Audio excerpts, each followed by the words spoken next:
Tolak ajakan PDIP, lawan penguasa, Waketum Nasdem, jangan ajak-ajak kami bos. Wakil Ketua Umum Partai Nasdem, Ahmad Ali merespons pernyataan Sekjen PDIP, Hasto Kristianto terkait rencana kubu Ganjar Mahfud yang ingin membangun komunikasi dengan kubu Anies Muhaimin dalam rangka melawan tekanan penguasa. Ahmad Ali pun heran dengan rencana tersebut, mengingat posisi Hasto yang merupakan bagian dari partai penguasa. Memang PDIP bukan penguasa, penguasa ini konteksnya siapa? Salah alamat, kata Ahmad Ali saat dihubungi wartawan, Sabtu, tanggal 18 November tahun 2023. Kalaupun konteks penguasa yang dimaksud Hasto adalah presiden, Ahmad Ali menegaskan bahwa sampai hari ini Nasdem tetap menjadi partai pendukung pemerintah hingga akhir masa jabatan. Jangan ajak-ajak kita bos. Nasdem sampai hari ini masih mendukung Pak Jokowi sebagai presiden hingga akhir masa jabatan, tegasnya. Ahmad Ali bahkan mengingatkan Hasto, layaknya termakan omongan sendiri lantaran dulu pernah menyebut Anies sebagai pemimpin yang ditolak alam saat terpilih jadi gubernur DKI pada Pilkada 2018 silam. Ajakan Hasto sebelumnya, Sekretaris Tim Pemenangan Nasional, TPN, Ganjar Mahfud, Hasto Kristianto mengungkapkan tekanan demi tekanan mulai terasa dialami TPN dan pihak yang menyuarakan mengenai paslon nomor urut 3. Hal itu disampaikan Hasto di sela-sela rapat konsolidasi tim pemenangan Ganjar Mahfud di Jakarta, Sabtu, tanggal 18 November tahun 2023. Di mana, acara tersebut dihadiri seluruh tim pemenangan daerah, TPD, Ganjar Mahfud dari 38 provinsi. Tekanan ada, apalagi ini juga berkaitan, ya. Kalau kita lihat konstitusi saja bisa diintervensi, padahal lembaga yudikatif, apalagi yang lain, kata Hasto. Sekretaris Jenderal PDI Perjuangan ini pun mencontohkan adanya intimidasi terhadap Direktur Eksekutif Carta Politika Indonesia Yunarto Wijaya yang memotret fakta elektabilitas Ganjar Mahfud meninggi. Tekanan yang sama juga dialami pegiat media sosial Ulin Niam Yusron. Hasto juga mengaku mendapat tekanan bersama rekan separtainya, Adian Napitupulu. Jadi, berbagai sinyal-sinyal itu sudah ada. Tetapi bagi kami ketika politik itu digerakkan pada keyakinan untuk masa depan bangsa dan negara, dan berakar kuat pada sejarah bagaimana kekuasaan itu untuk rakyat, bagaimana reformasi memang untuk menggelorakan semangat anti kolusi, nepotisme, dan korupsi, ucap Hasto. Menurut Hasto, tekanan tidak membuat pendukung Ganjar Mahfud dan penyuara kebenaran takut, justru semakin kokoh. Dia mengatakan putra proklamator Bung Karno, Guntur Soekarno Putra juga adanya gerakan perlawanan itu.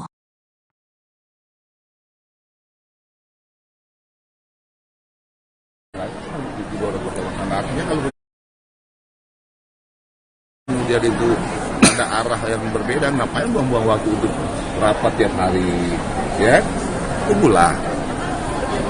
Ada kita buru-buru juga, toh pendaftaran 2023, masih lama. Kemarin juga Pak Binca Demokrat bilang kemungkinan detik-detik akhir juga ada deklarasinya, detik-detik akhir koalisi. Bisa jadi. Jadi ya. Jadi memang Nasdem nggak ingin cepat-cepat atau gimana? Kalau Nasdem sendiri? Kan Nasdem juga cepat-cepat. Masa Nasdem nggak mau ingin cepat-cepat, sedangkan Nasdem udah cepat-cepat. Dia kan tanya ke Nasdem untuk masa cepat-cepat, tanya ke orang lain dong. Mendeklarasi, ya kan? Bang, kalau misalnya tertunda gini tuh bakal terulang nggak sih Bang seperti pemilu 2019 yang pengumuman bakal capres dan cawapres resminya tuh mepet sebelum pendaftaran? Kita berupaya untuk tidak, supaya masyarakat lebih punya kesempatan untuk menilai calon yang tadi. Biar kampanyenya juga lebih Bukan, ini kan hak publik, pemenuhan hak publik, supaya kemudian nanti kalau lakuin itu kita tidak bisa masyarakat tidak punya kesempatan untuk mengeksersis secara optimal tentang figur calon presiden belum presiden. Jadi potensi seperti tahun 2019 itu bisa terjadi Bang, kalau misalnya melihat mekanisme internal partai ini kok masih lama sekali. Ya kita tidak, pada sekali lagi kita tidak mau menilai itu, karena mekanisme internal partai itu kan adalah kedaulatan daripada partai. Jadi Nasdem mulai selalu mentradisikan hal yang lama, hal-hal yang seperti yang kita sudah lakukan di 2 pemilihan presiden, Insya Allah masuk tiga kali pilpres ikuti Nasdem selalu mentradisikan untuk menjadi yang terdepan. Oke? Kalau sebelum Merdeka belum Jadi kenapa lagi? perang bintang. Perang bintang lagi, ada bintang apa? Meteor? Perang bintang di Polri, Bang. Di Polri, Bang. Nggak ada perang bintang di Polri. Udahlah, kita menghimbau polisi sekarang udah bagus juga pimpinan Pak Sigit mulai melakukan terobosan. Ada banyak hal yang salah, ayo kita duduk sama-sama perbaiki. Itu gimana sih? Fungsi pengawasannya bagaimana, Pak? Apa masalah di polisi hari ini? Yang ada masalah kan media sama kalian yang selalu menduga-duga itu.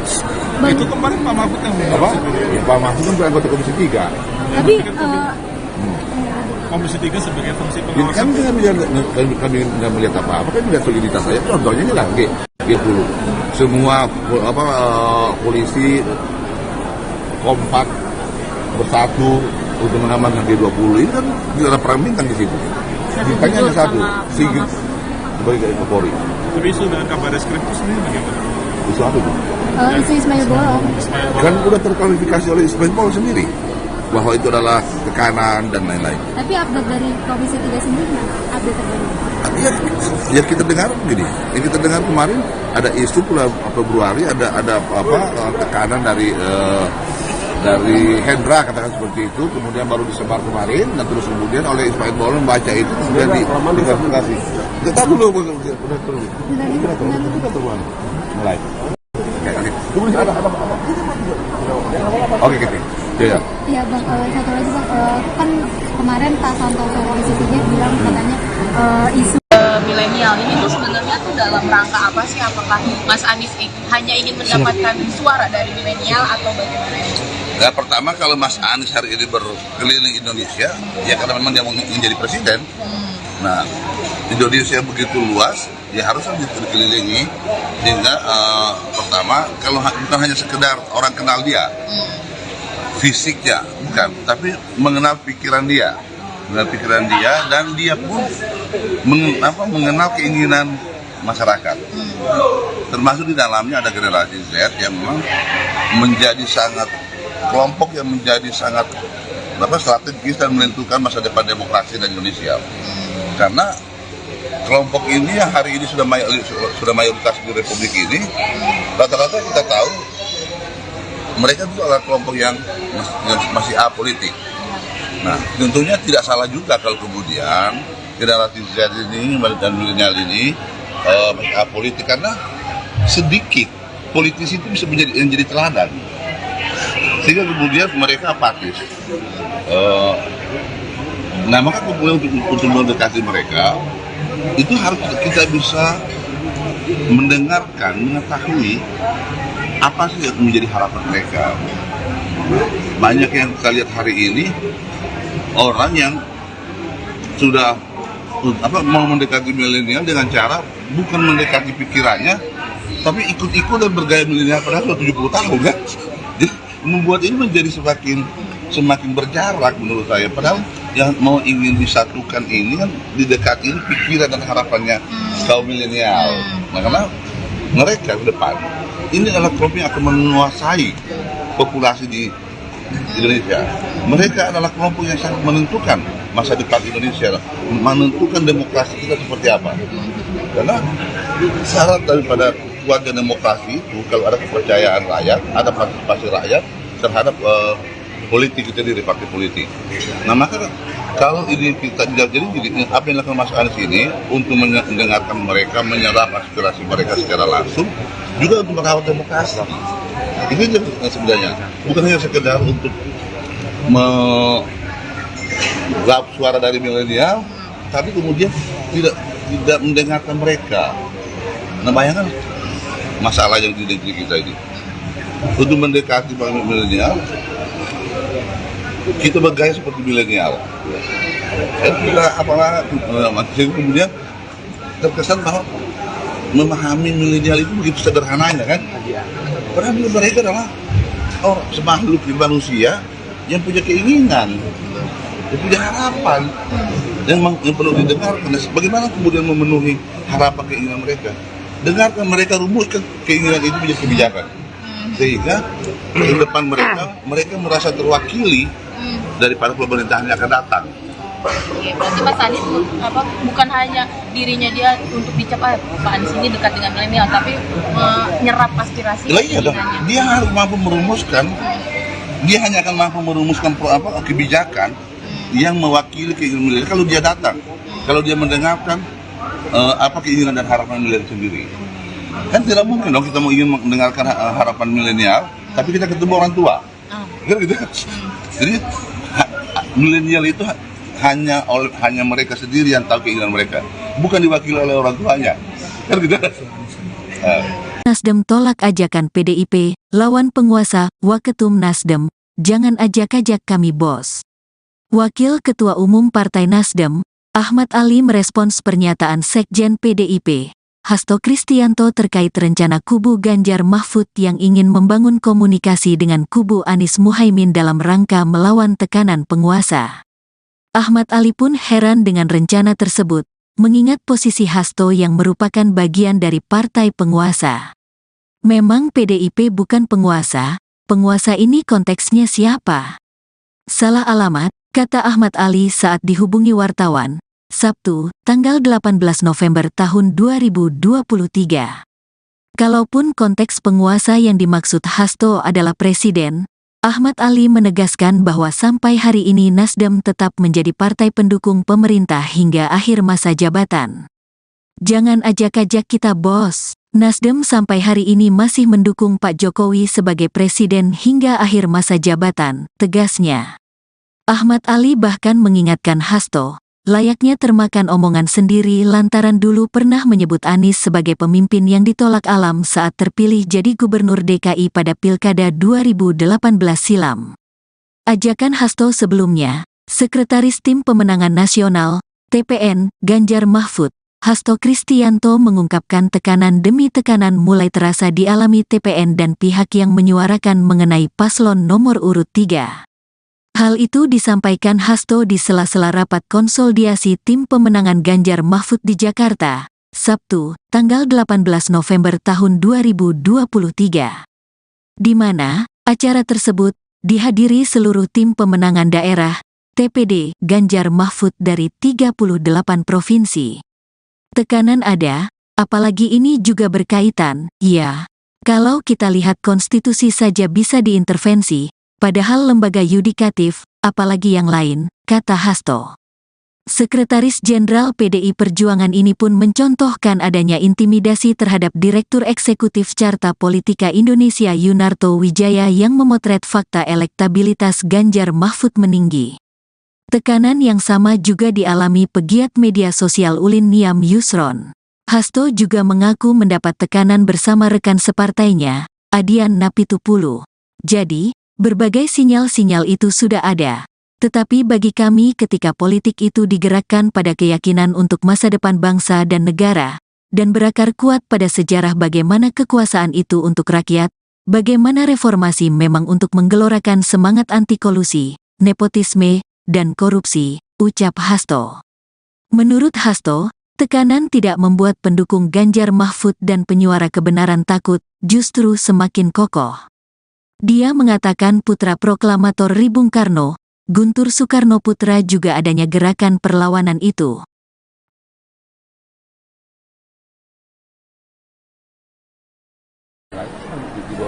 Artinya kalau kemudian itu ada arah yang berbeda, ngapain buang-buang waktu untuk rapat tiap hari, ya? Tunggulah. Kita buru-buru juga. Toh pendaftaran 2023 masih lama. Kemarin juga Pak Binca Demokrat bilang kemungkinan detik-detik akhir tidak ada deklarasinya, detik-detik akhir koalisi. Bisa jadi. Kayaknya ada ya. Jadi memang Nasdem nggak ingin cepat-cepat atau gimana? Kalau Nasdem sendiri. Kan Nasdem udah cepat-cepat. Masa Nasdem gak mau ingin cepat-cepat, sedangkan Nasdem udah cepat-cepat. Jangan tanya ke Nasdem untuk pasal cepat-cepat, tanya ke orang lain dong. Mendeklarasi, ya kan? Bang, kalau misalnya tertunda gini tuh bakal terulang nggak sih Bang seperti pemilu 2019 yang pengumuman bakal capres dan cawapres resminya tuh mepet sebelum pendaftaran? Kita baru pasti itu tidak, supaya masyarakat lebih punya kesempatan menilai calon yang tadi. Biar kampanyenya juga lebih Bukan, ini kan hak publik, pemenuhan hak publik, supaya kemudian nanti kalau lakbid itu kita tidak bisa masyarakat tidak punya kesempatan untuk mengeksersis secara optimal tentang figur calon presiden atau wakil presiden. Tapi potensi seperti tahun 2019 itu masih bisa terjadi Bang, kalau bisa melihat mekanisme internal partai ini kok masih lama sekali. Ya kita tidak sekali lagi kita tidak mau menilai itu karena mekanisme internal partai itu kan adalah kedaulatan daripada partai. Jadi Nasdem mulai selalu mentradisikan hal yang seperti yang kita sudah lakukan di 2 pemilihan presiden. Insya Allah masuk ke 3 kali pilpres ikuti Nasdem selalu mentradisikan untuk menjadi yang terdepan. Oke? Koalisi pemerintah belum? Jadi apa lagi? Perang bintang lagi? Ada bintang apa? Meteor? Perang bintang di Polri, Bang. Nggak ada perang bintang di Polri.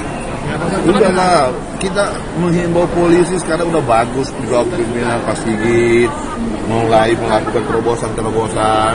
Ada banyak hal yang salah, ayo kita duduk sama-sama perbaiki. Itu gimana sih?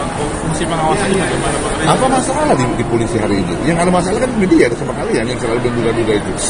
Itu kemarin Pak Mahfud yang Apa? Ya Pak Mahfud kan anggota Komisi 3.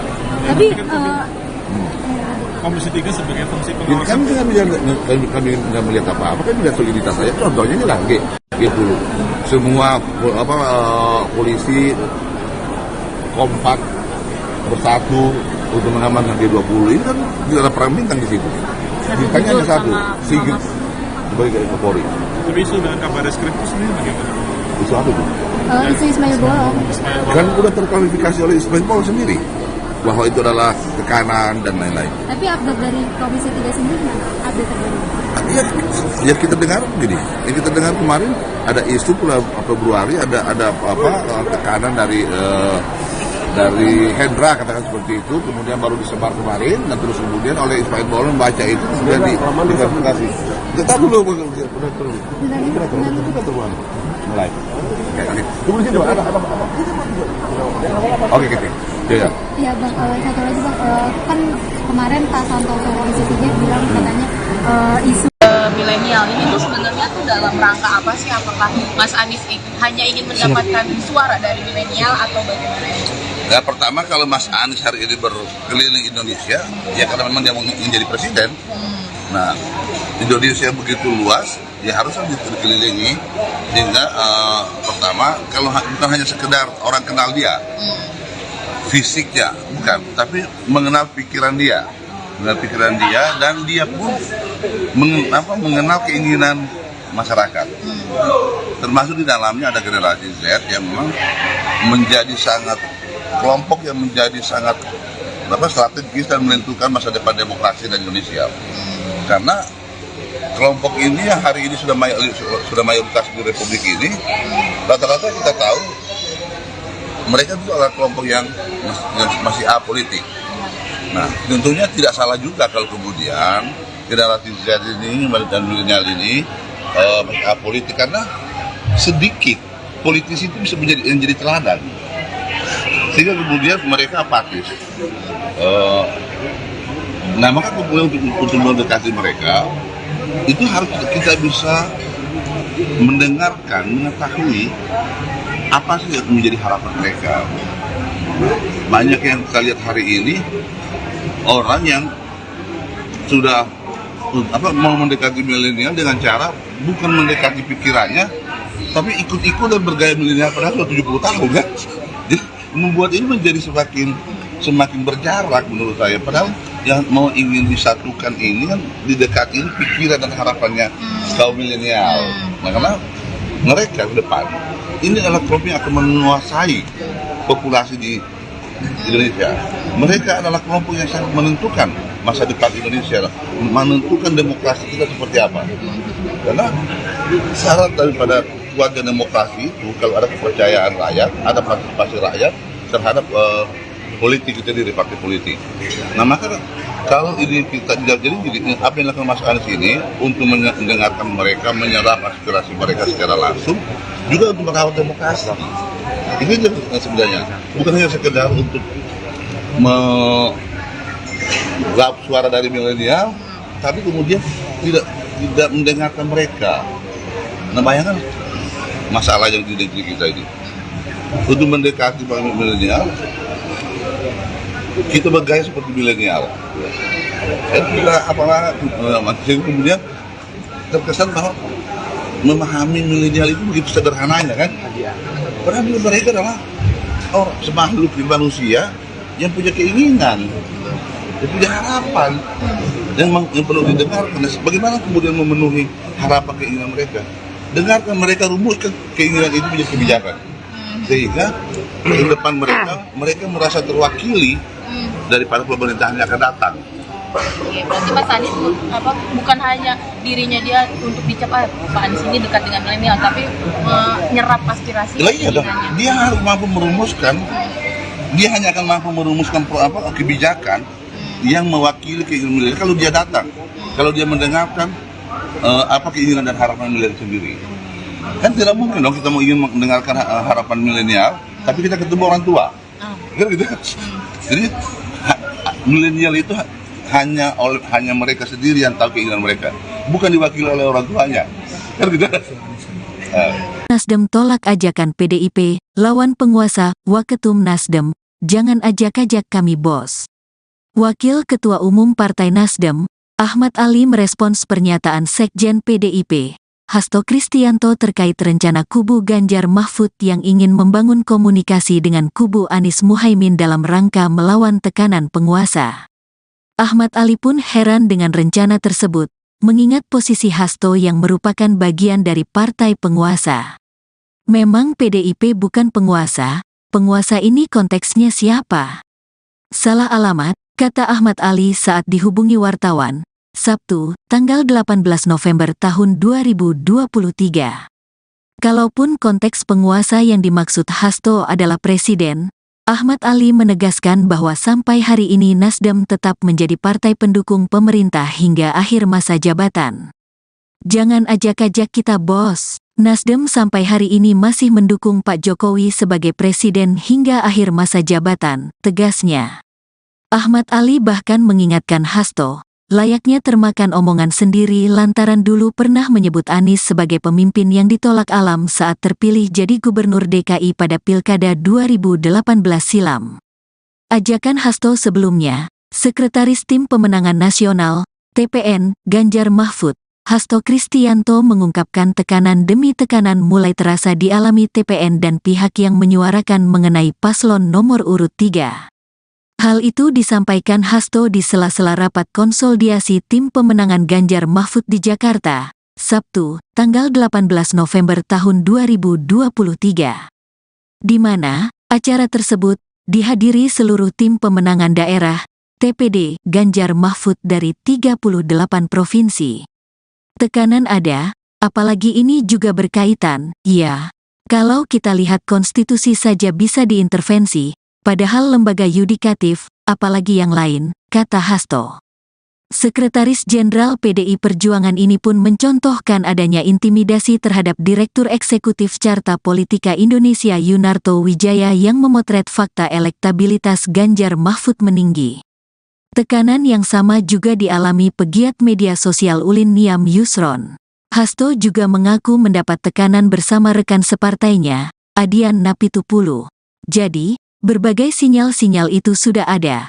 Tetapi bagi kami ketika politik itu digerakkan pada keyakinan untuk masa depan bangsa dan negara, dan berakar kuat pada sejarah bagaimana kekuasaan itu untuk rakyat, bagaimana reformasi memang untuk menggelorakan semangat anti-kolusi, nepotisme, dan korupsi, ucap Hasto. Menurut Hasto, tekanan tidak membuat pendukung Ganjar Mahfud dan penyuara kebenaran takut, justru semakin kokoh. Dia mengatakan putra proklamator Ri Bung Karno, Guntur Soekarno Putra juga adanya gerakan perlawanan itu.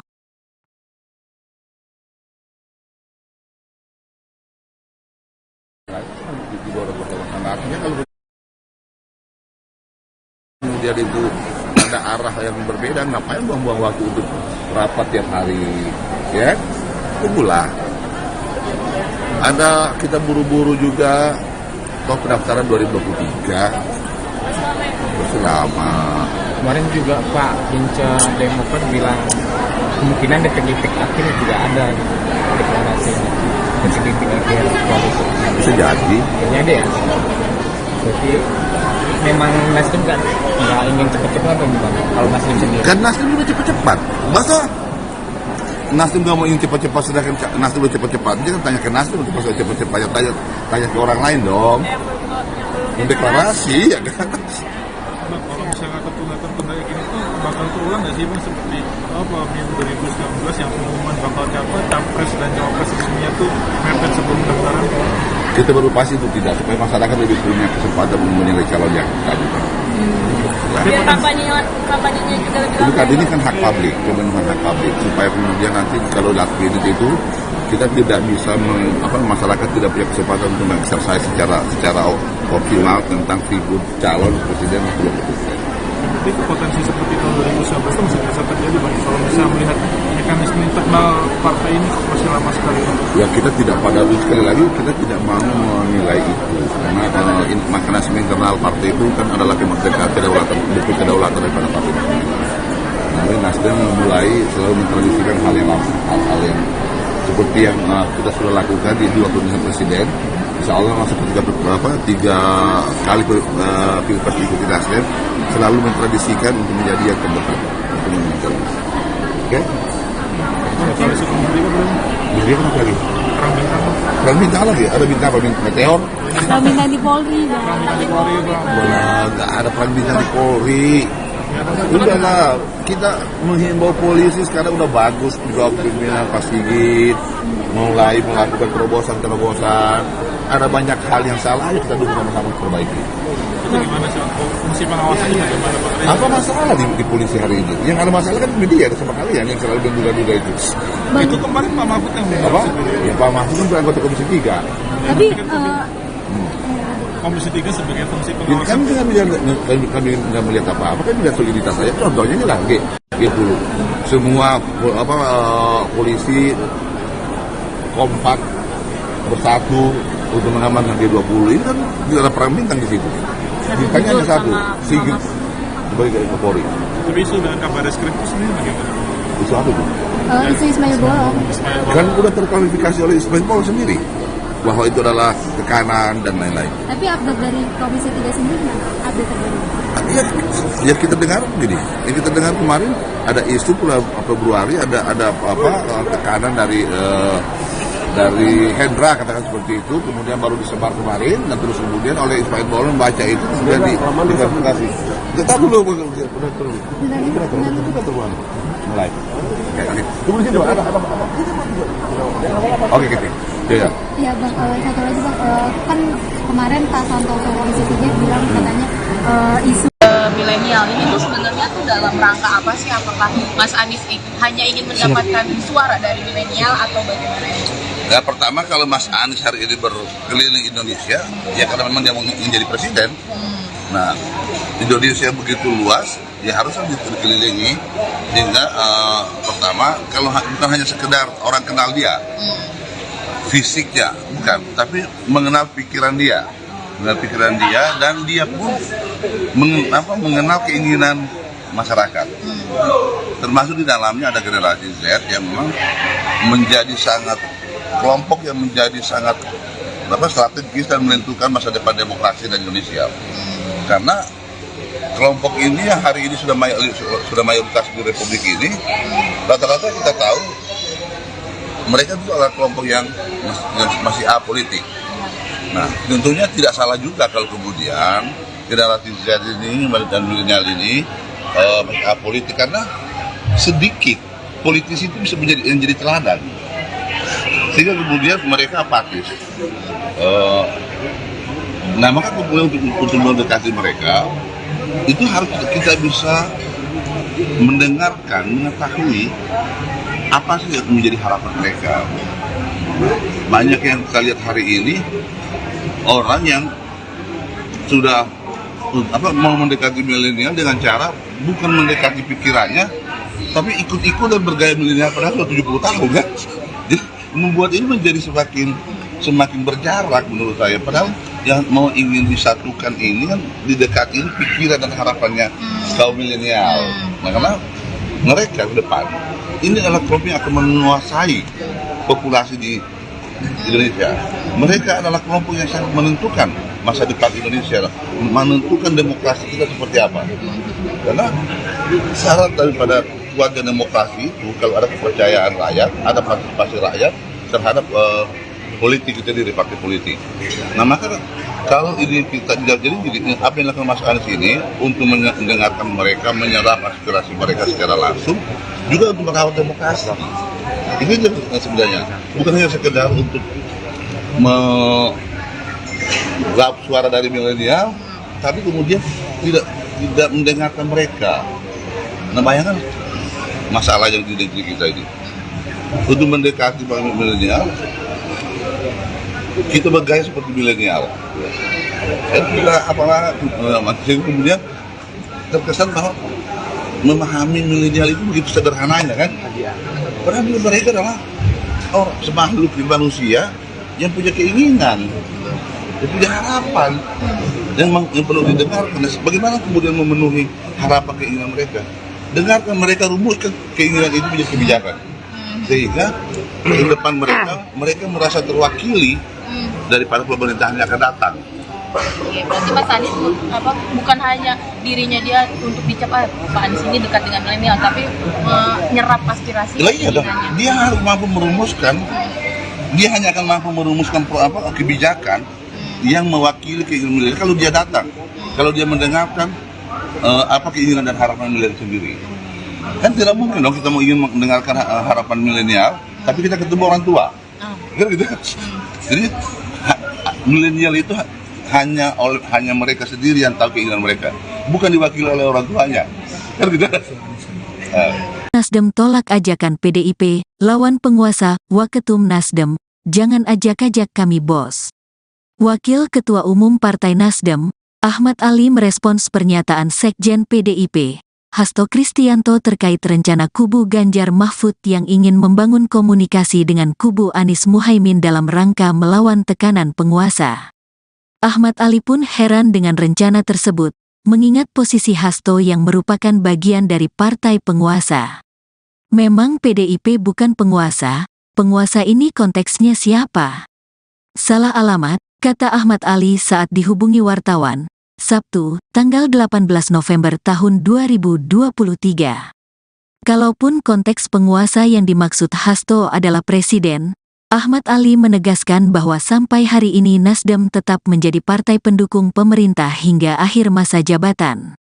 Jangan ajak-ajak kita bos. Nasdem sampai hari ini masih mendukung Pak Jokowi sebagai presiden hingga akhir masa jabatan, tegasnya.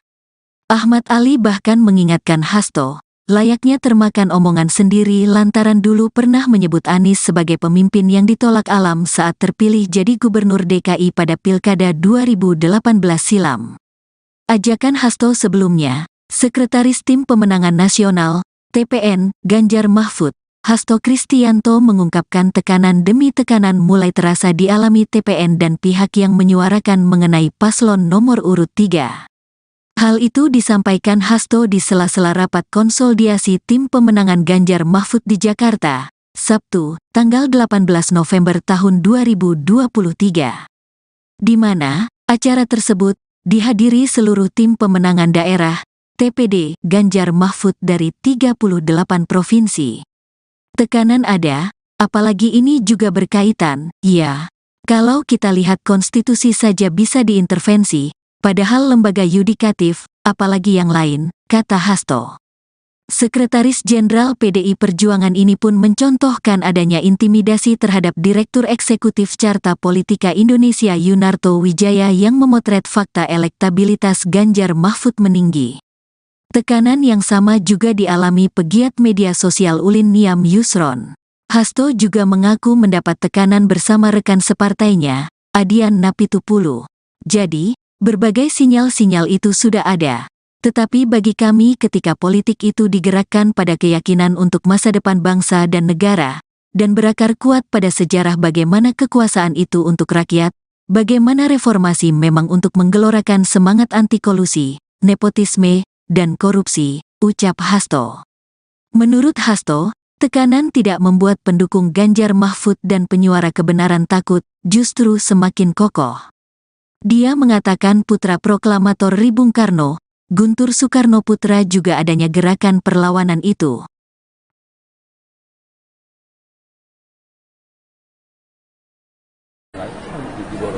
Artinya kalau kemudian itu ada arah yang berbeda, ngapain buang-buang waktu untuk rapat tiap hari, ya? Tunggulah. Ada kita buru-buru juga, toh pendaftaran 2023 masih lama. Kemarin juga Pak Hinca Demokrat bilang kemungkinan detik-detik akhir tidak ada deklarasinya. Detik-detik akhir koalisi. Bisa jadi. Kayaknya ada ya. Jadi memang Nasdem nggak ingin cepat-cepat atau gimana? Kalau Nasdem sendiri. Kan Nasdem juga cepat-cepat. Masa Nasdem nggak mau ingin cepat-cepat, sedangkan Nasdem udah cepat-cepat. Jangan tanya ke Nasdem untuk cepat-cepat, tanya ke orang lain dong. Mendeklarasi ya kan. Bang, kalau misalnya tertunda gini tuh bakal terulang nggak sih Bang seperti pemilu 2019 yang pengumuman bakal capres dan cawapres resminya tuh mepet sebelum pendaftaran? Kita baru pasti itu tidak, supaya masyarakat lebih punya kesempatan menilai calon yang tadi. Biar kampanyenya juga lebih Jadi kan ini kan hak publik, pemenuhan hak publik, supaya kemudian nanti kalau lakuin itu kita tidak bisa masyarakat tidak punya kesempatan untuk mengeksersis secara optimal tentang figur calon presiden atau wakil presiden. Tapi potensi seperti tahun 2019 itu masih bisa terjadi Bang, kalau bisa melihat mekanisme internal partai ini kok masih lama sekali. Ya kita tidak, pada sekali lagi kita tidak mau menilai itu, karena mekanisme internal partai itu kan adalah kedaulatan daripada partai. Jadi Nasdem mulai selalu mentradisikan hal yang seperti yang kita sudah lakukan di 2 pemilihan presiden. Insya Allah masuk ke 3 kali pilpres ikuti Nasdem, selalu mentradisikan untuk menjadi yang terdepan. Oke? Koalisi kemudian belum Jadi apa lagi? perang bintang. Perang bintang lagi? Ada bintang apa? Meteor? Perang bintang di Polri, Bang. Nggak ada perang bintang di Polri. Udahlah, kita menghimbau polisi sekarang udah bagus juga pimpinan Pak Sigit mulai melakukan terobosan. Ada banyak hal yang salah, ayo kita dukung sama-sama perbaiki. Itu gimana sih fungsi pengawasannya bagaimana Pak? Apa masalah di polisi hari ini? Yang ada masalah kan media sama kalian yang selalu menduga-duga itu. Itu kemarin Pak Mahfud yang Apa? Ya Pak Mahfud kan anggota Komisi 3. Tapi Komisi 3 sebagai fungsi Ini pengawasan. kan kami nggak melihat apa-apa, kan tidak soliditas saya. Contohnya ini lah G10.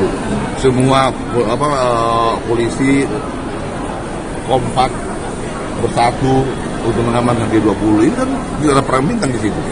Bintangnya hanya satu, Sigit sebagai Kapolri. Tapi sudah kabar reskrim itu sendiri bagaimana? Itu apa tuh? isu Ismail Bolong. Kan udah terklarifikasi oleh Ismail Bolong sendiri bahwa itu adalah tekanan dan lain-lain. Tapi update dari Komisi 3 sendiri mana? Update terbaru. Ya kita dengar gini, yang kita dengar kemarin ada isu Februari ada tekanan dari Hendra katakan seperti itu, kemudian baru disebar kemarin dan terus kemudian oleh Ismail Bolong baca itu kemudian diklarifikasi.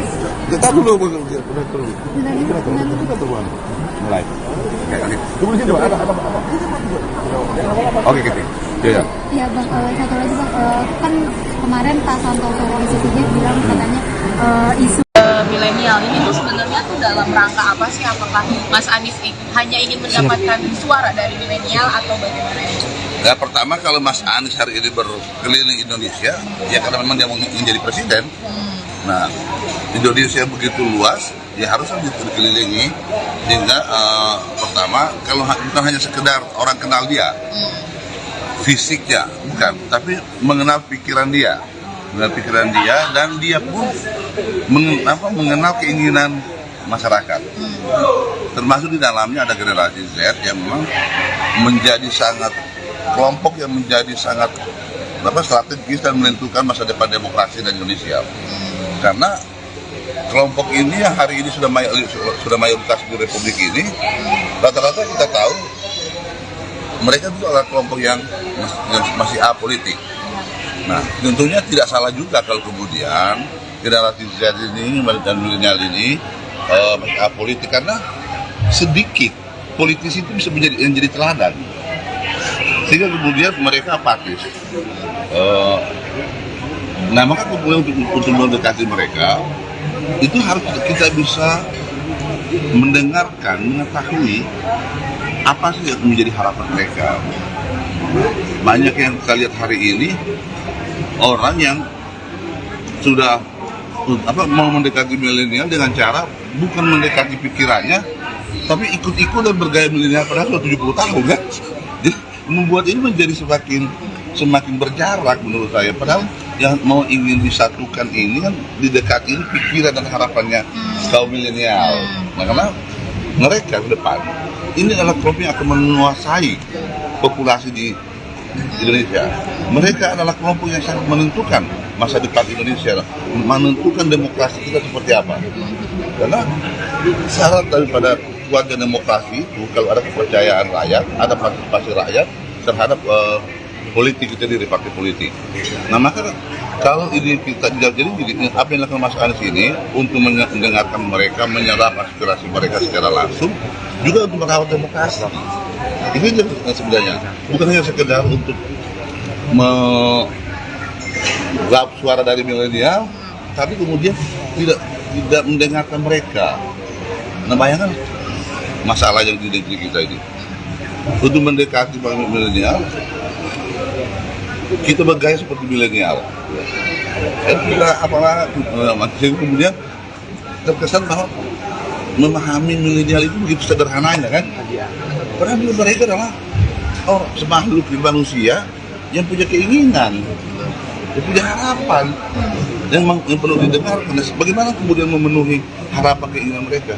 Dengarkan mereka, rumuskan keinginan itu menjadi kebijakan, sehingga ke depan mereka merasa terwakili daripada pemerintahan yang akan datang. Oke, berarti Mas Anies bukan hanya dirinya dia untuk dicap Pak Anies ini dekat dengan milenial, tapi menyerap aspirasi. Iya dong, dia harus mampu merumuskan. Dia hanya akan mampu merumuskan kebijakan yang mewakili keinginan milenial kalau dia datang, kalau dia mendengarkan apa keinginan dan harapan milenial sendiri. Kan tidak mungkin dong kita mau ingin mendengarkan harapan milenial, tapi kita ketemu orang tua. Kan gitu. Jadi milenial itu hanya mereka sendiri yang tahu keinginan mereka, bukan diwakili oleh orang tuanya. Kan gitu. Nasdem tolak ajakan PDIP, lawan penguasa, Waketum Nasdem, jangan ajak-ajak kami bos. Wakil Ketua Umum Partai Nasdem, Ahmad Ali merespons pernyataan Sekjen PDIP, Hasto Kristianto terkait rencana kubu Ganjar Mahfud yang ingin membangun komunikasi dengan kubu Anies Muhaimin dalam rangka melawan tekanan penguasa. Ahmad Ali pun heran dengan rencana tersebut, mengingat posisi Hasto yang merupakan bagian dari partai penguasa. Memang PDIP bukan penguasa ini konteksnya siapa? Salah alamat, kata Ahmad Ali saat dihubungi wartawan, Sabtu, tanggal 18 November tahun 2023. Kalaupun konteks penguasa yang dimaksud Hasto adalah presiden, Ahmad Ali menegaskan bahwa sampai hari ini Nasdem tetap menjadi partai pendukung pemerintah hingga akhir masa jabatan. Jangan ajak-ajak kita bos, Nasdem sampai hari ini masih mendukung Pak Jokowi sebagai presiden hingga akhir masa jabatan, tegasnya. Ahmad Ali bahkan mengingatkan Hasto, layaknya termakan omongan sendiri lantaran dulu pernah menyebut Anies sebagai pemimpin yang ditolak alam saat terpilih jadi gubernur DKI pada Pilkada 2018 silam.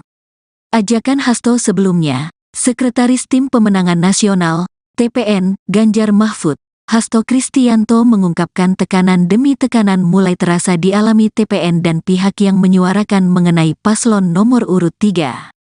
Hal itu disampaikan Hasto di sela-sela rapat konsolidasi tim pemenangan Ganjar Mahfud di Jakarta, Sabtu, tanggal 18 November tahun 2023.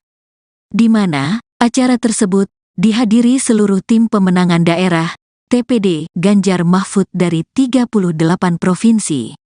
Tekanan ada, apalagi ini juga berkaitan, ya. Kalau kita lihat konstitusi saja bisa diintervensi, padahal lembaga yudikatif, apalagi yang lain, kata Hasto. Sekretaris Jenderal PDI Perjuangan ini pun mencontohkan adanya intimidasi terhadap Direktur Eksekutif Carta Politika Indonesia Yunarto Wijaya yang memotret fakta elektabilitas Ganjar Mahfud meninggi. Tekanan yang sama juga dialami pegiat media sosial Ulin Niam Yusron. Hasto juga mengaku mendapat tekanan bersama rekan separtainya, Adian Napitupulu. Jadi, berbagai sinyal-sinyal itu sudah ada. Tetapi bagi kami ketika politik itu digerakkan pada keyakinan untuk masa depan bangsa dan negara, dan berakar kuat pada sejarah bagaimana kekuasaan itu untuk rakyat, bagaimana reformasi memang untuk menggelorakan semangat anti kolusi, nepotisme, dan korupsi, ucap Hasto. Menurut Hasto, tekanan tidak membuat pendukung Ganjar Mahfud dan penyuara kebenaran takut, justru semakin kokoh. Dia mengatakan putra proklamator Bung Karno, Guntur Soekarno Putra juga adanya gerakan perlawanan itu.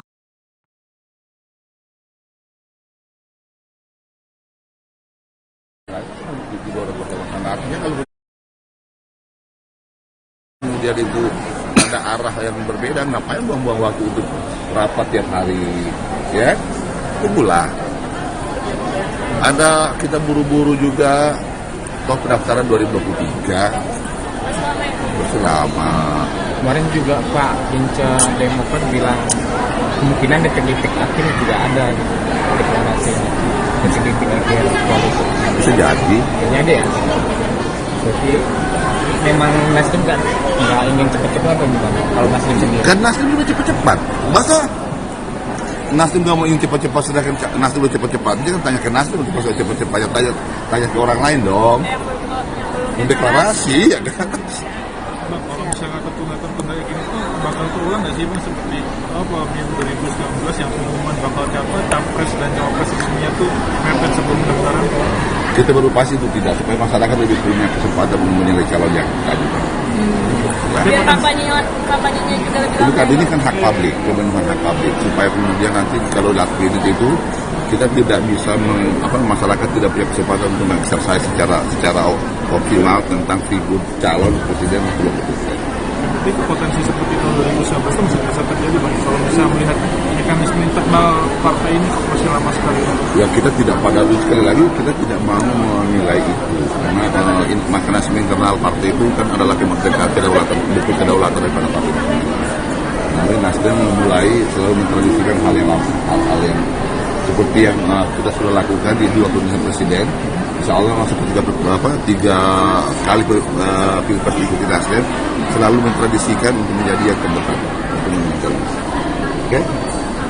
Kalau sebelum mereka belum Jadi apa lagi?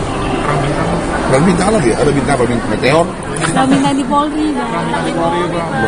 Nggak ada perang bintang di Polri.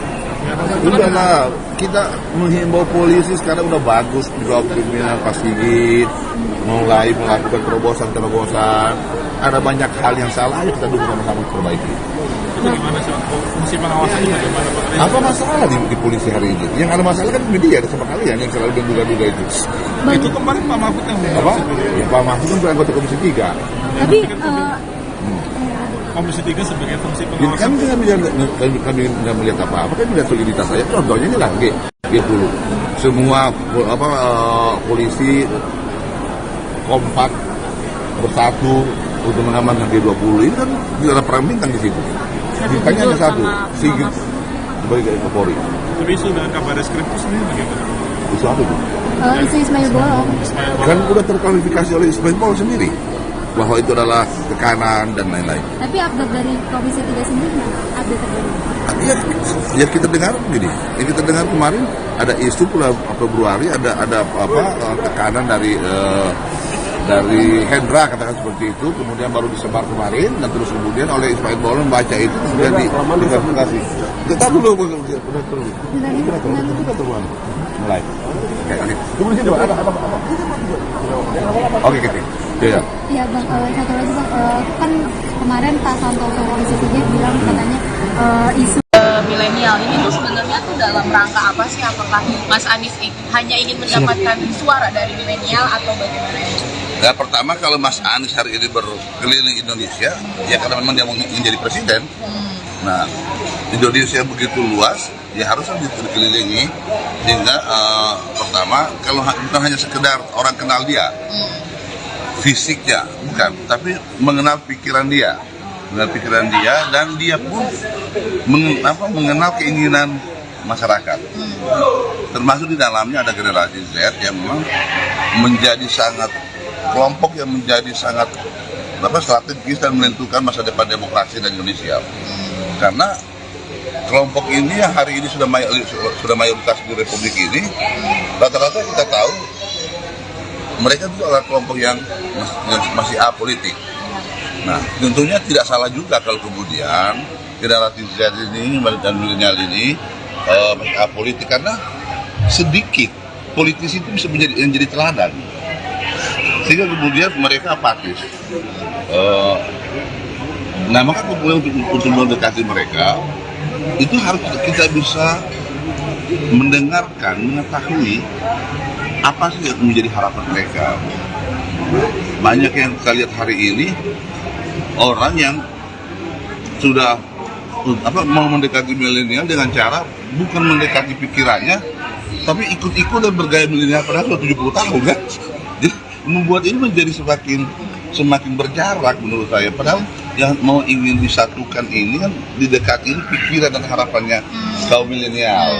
Nah, karena mereka ke depan ini adalah kelompok yang akan menguasai populasi di Indonesia. Mereka adalah kelompok yang sangat menentukan masa depan Indonesia, menentukan demokrasi kita seperti apa. Karena syarat daripada kuatnya demokrasi itu kalau ada kepercayaan rakyat, ada partisipasi rakyat terhadap politik itu dari partai politik. Nah, maka kalau ini kita jadi apa yang dilakukan Mas Anies ini untuk mendengarkan mereka, menyerap aspirasi mereka secara langsung, juga untuk merawat demokrasi. Ini sebenarnya bukan hanya sekedar untuk meraup suara dari milenial, tapi kemudian tidak mendengarkan mereka. Nah, bayangkan masalah yang di negeri kita ini. Untuk mendekati milenial, kita bergaya seperti milenial. Kemudian terkesan bahwa memahami milenial itu begitu sederhananya kan? Padahal mereka adalah semakhluk manusia yang punya keinginan, yang punya harapan, yang perlu didengarkan. Bagaimana kemudian memenuhi harapan keinginan mereka? Dengarkan mereka, rumuskan keinginan itu menjadi kebijakan, sehingga ke depan mereka merasa terwakili daripada pemerintahan yang akan datang. Oke, berarti Mas Anies bukan hanya dirinya dia untuk dicap Pak Anies ini dekat dengan milenial, tapi menyerap aspirasi. Iya dong, dia harus mampu merumuskan. Dia hanya akan mampu merumuskan kebijakan yang mewakili keinginan milenial kalau dia datang, kalau dia mendengarkan apa keinginan dan harapan milenial sendiri. Kan tidak mungkin dong kita mau ingin mendengarkan harapan milenial, tapi kita ketemu orang tua. Gitu. Jadi milenial itu hanya mereka sendiri yang tahu keinginan mereka, bukan diwakili oleh orang tuanya. Gitu. Nasdem tolak ajakan PDIP, lawan penguasa, Waketum Nasdem, jangan ajak-ajak kami bos. Wakil Ketua Umum Partai Nasdem, Ahmad Ali merespons pernyataan Sekjen PDIP, Hasto Kristianto terkait rencana kubu Ganjar Mahfud yang ingin membangun komunikasi dengan kubu Anies Muhaimin dalam rangka melawan tekanan penguasa. Ahmad Ali pun heran dengan rencana tersebut, mengingat posisi Hasto yang merupakan bagian dari partai penguasa. Memang PDIP bukan penguasa ini konteksnya siapa? Salah alamat, kata Ahmad Ali saat dihubungi wartawan, Sabtu, tanggal 18 November tahun 2023. Kalaupun konteks penguasa yang dimaksud Hasto adalah presiden, Ahmad Ali menegaskan bahwa sampai hari ini Nasdem tetap menjadi partai pendukung pemerintah hingga akhir masa jabatan. Jangan ajak-ajak kita bos. Nasdem sampai hari ini masih mendukung Pak Jokowi sebagai presiden hingga akhir masa jabatan, tegasnya. Ahmad Ali bahkan mengingatkan Hasto, layaknya termakan omongan sendiri lantaran dulu pernah menyebut Anies sebagai pemimpin yang ditolak alam saat terpilih jadi gubernur DKI pada Pilkada 2018 silam. Ajakan Hasto sebelumnya, Sekretaris Tim Pemenangan Nasional, TPN, Ganjar Mahfud, Hasto Kristianto mengungkapkan tekanan demi tekanan mulai terasa dialami TPN dan pihak yang menyuarakan mengenai paslon nomor urut 3. Hal itu disampaikan Hasto di sela-sela rapat konsolidasi tim pemenangan Ganjar Mahfud di Jakarta, Sabtu, tanggal 18 November tahun 2023. Di mana acara tersebut dihadiri seluruh tim pemenangan daerah, TPD, Ganjar Mahfud dari 38 provinsi. Tekanan ada, apalagi ini juga berkaitan, ya. Kalau kita lihat konstitusi saja bisa diintervensi, padahal lembaga yudikatif, apalagi yang lain, kata Hasto. Sekretaris Jenderal PDI Perjuangan ini pun mencontohkan adanya intimidasi terhadap Direktur Eksekutif Carta Politika Indonesia Yunarto Wijaya yang memotret fakta elektabilitas Ganjar Mahfud meninggi. Tekanan yang sama juga dialami pegiat media sosial Ulin Niam Yusron. Hasto juga mengaku mendapat tekanan bersama rekan separtainya, Adian Napitupulu. Jadi, berbagai sinyal-sinyal itu sudah ada. Tetapi bagi kami ketika politik itu digerakkan pada keyakinan untuk masa depan bangsa dan negara, dan berakar kuat pada sejarah bagaimana kekuasaan itu untuk rakyat, bagaimana reformasi memang untuk menggelorakan semangat anti kolusi, nepotisme, dan korupsi, ucap Hasto. Menurut Hasto, tekanan tidak membuat pendukung Ganjar Mahfud dan penyuara kebenaran takut, justru semakin kokoh. Dia mengatakan putra proklamator Ri Bung Karno, Guntur Soekarno Putra juga adanya gerakan perlawanan itu.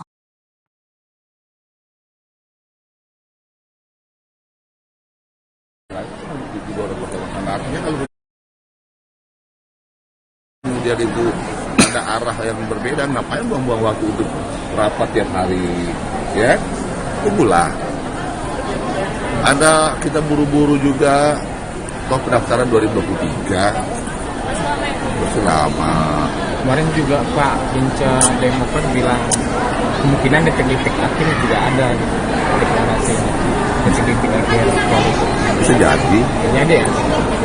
Jadi memang Nasdem kan nggak ingin cepat-cepat atau gimana? Kalau Nasdem sendiri. Kan Nasdem juga cepat-cepat. Masa Nasdem nggak mau ingin cepat-cepat, sedangkan Nasdem udah cepat-cepat. Jangan tanya ke Nasdem untuk cepat-cepat, tanya ke orang lain dong. Mendeklarasi ya kan. Bang, kalau misalnya tertunda gini tuh bakal terulang nggak sih Bang seperti pemilu 2019 yang pengumuman bakal capres dan cawapres resminya tuh mepet sebelum pendaftaran? Kita berupaya itu tidak, supaya masyarakat lebih punya kesempatan menilai calon yang tadi. Biar kampanyenya juga lebih Itu kan ini kan hak publik, pemenuhan hak publik, supaya kemudian nanti kalau lakuin itu kita tidak bisa masyarakat tidak punya kesempatan untuk mengeksersai secara optimal tentang figur calon presiden atau wakil presiden. Tapi potensi seperti tahun 2019 itu masih bisa terjadi Bang, kalau bisa melihat mekanisme internal partai ini kok masih lama sekali. Ya kita tidak, pada sekali lagi kita tidak mau menilai itu, karena mekanisme internal partai itu kan adalah kedaulatan, bukan kedaulatan daripada partai. Namun Nasdem mulai selalu mentradisikan hal yang seperti yang kita sudah lakukan di 2 pemilihan presiden. Insya Allah masuk ke 3 kali pilpres ikuti Nasdem, selalu mentradisikan untuk menjadi yang terdepan. Oke? Koalisi kemudian belum Jadi apa lagi? Perang bintang lagi? Ada bintang apa? Meteor? Perang bintang di Polri, Bang. Nggak ada perang bintang di Polri. Udahlah, kita menghimbau polisi sekarang udah bagus, juga kriminal Pak Sigit mulai melakukan terobosan. Ada banyak hal yang salah, ayo kita duduk sama-sama perbaiki. itu gimana sih? Fungsi pengawasannya bagaimana Pak? Apa masalah di polisi hari ini? Yang ada masalah kan media, ada sama kalian yang selalu menduga-duga itu. Itu kemarin Pak Mahfud yang Apa? Ya, Pak Mahfud kan anggota Komisi 3. Tapi Komisi 3 sebagai fungsi Ini pengawasan. kan kami nggak melihat apa-apa, kan melihat soliditas saya. Contohnya ini lah, G10. Semua polisi kompak bersatu untuk mengamankan G20. Ini kan tidak ada perang bintang di situ. Bintangnya hanya satu, Sigit sebagai Kapolri. Tapi sudah kabar reskrim itu sendiri bagaimana? Itu apa itu? isu Ismail Bolong. Kan udah terkualifikasi oleh Ismail Bolong sendiri. bahwa itu adalah tekanan dan lain-lain. Tapi update dari Komisi 3 sendiri mana? Update terbaru. Ya kita dengar gini, yang kita dengar kemarin ada isu bulan Februari ada tekanan dari Hendra katakan seperti itu, kemudian baru disebar kemarin dan terus kemudian oleh Ismail Bolon membaca itu kemudian diklarifikasi. Kita dulu mulai. Oke. Kemudian ada apa?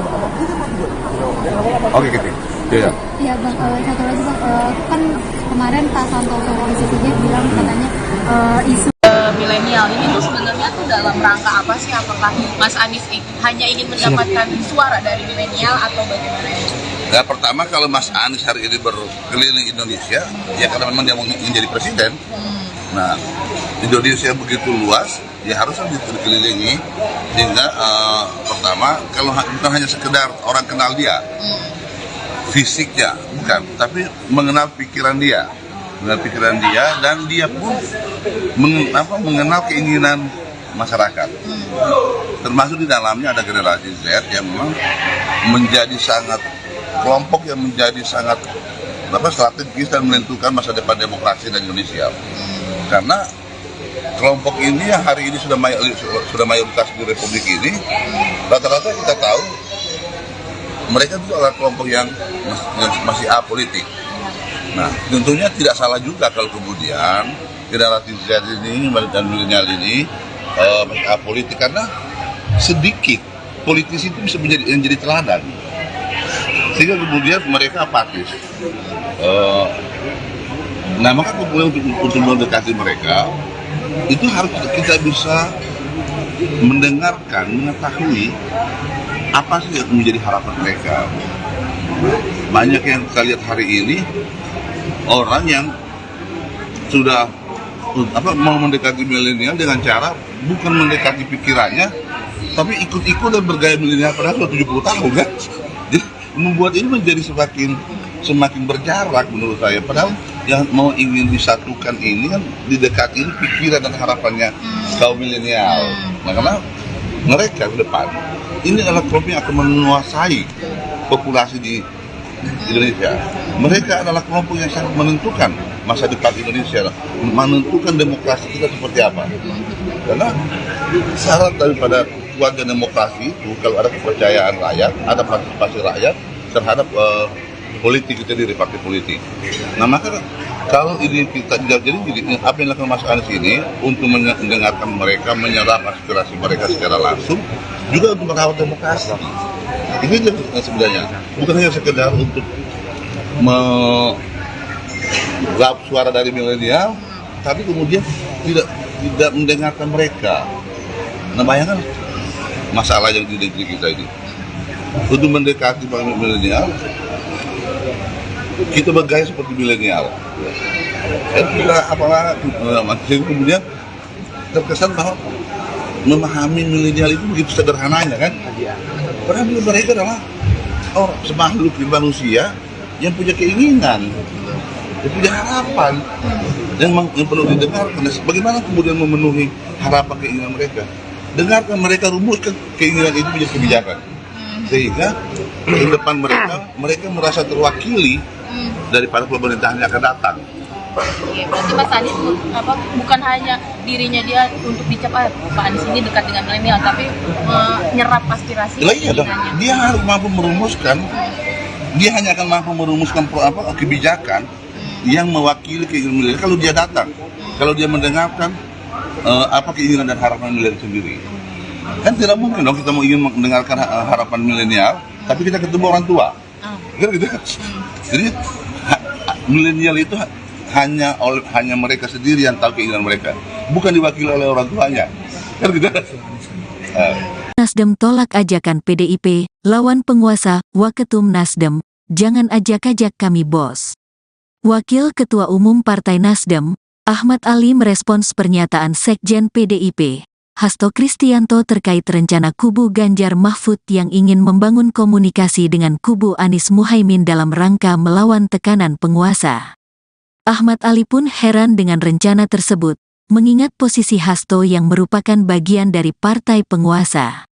Memang PDIP bukan penguasa ini konteksnya siapa?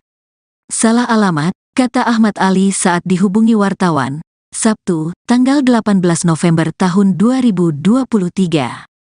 Kalaupun konteks penguasa yang dimaksud Hasto adalah presiden, Ahmad Ali menegaskan bahwa sampai hari ini Nasdem tetap menjadi partai pendukung pemerintah hingga akhir masa jabatan. Jangan ajak-ajak kita bos, Nasdem sampai hari ini masih mendukung Pak Jokowi sebagai presiden hingga akhir masa jabatan, tegasnya. Ahmad Ali bahkan mengingatkan Hasto, layaknya termakan omongan sendiri lantaran dulu pernah menyebut Anies sebagai pemimpin yang ditolak alam saat terpilih jadi gubernur DKI pada Pilkada 2018 silam.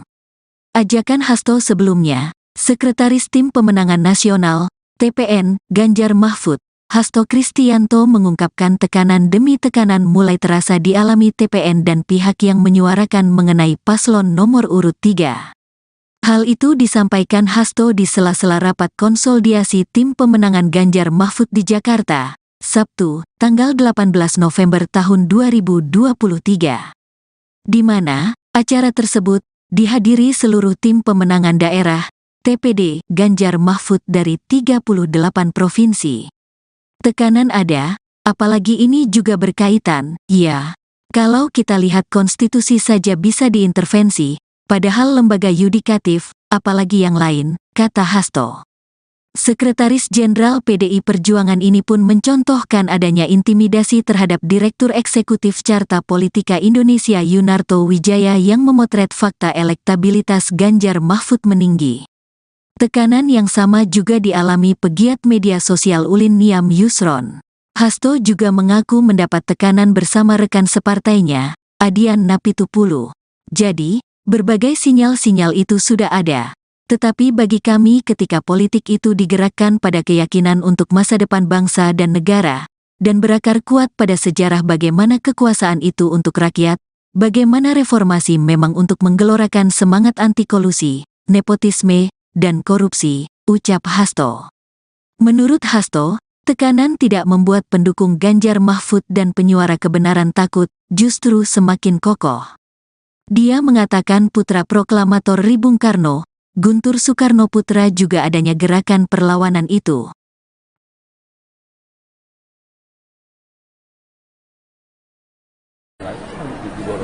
Artinya kalau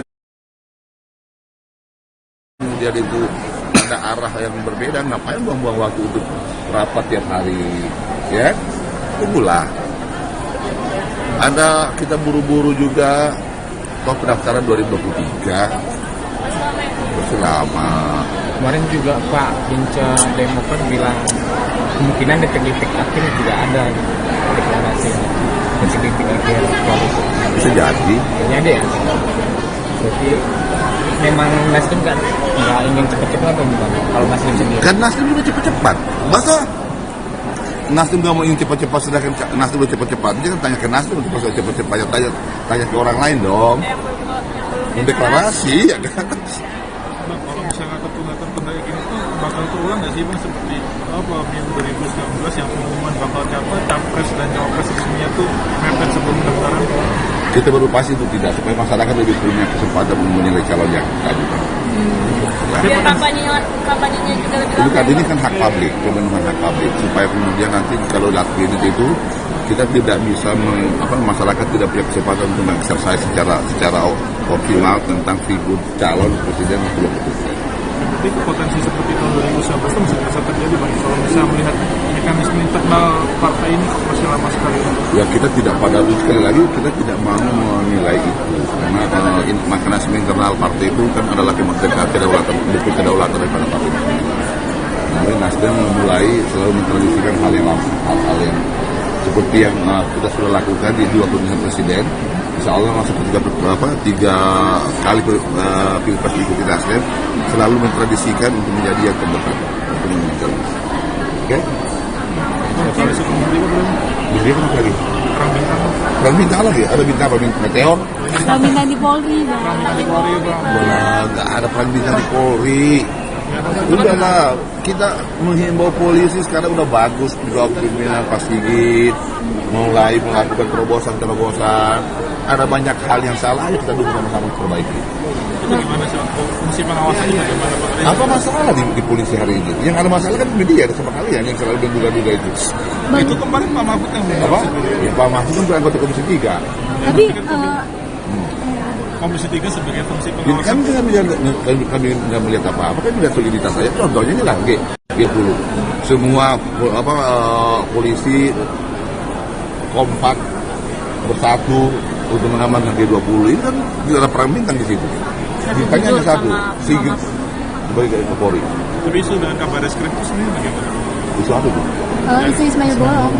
Kan udah terklarifikasi oleh Ismail Bolong sendiri bahwa itu adalah tekanan dan lain-lain. Tapi update dari Komisi 3 sendiri mana? Update terbaru.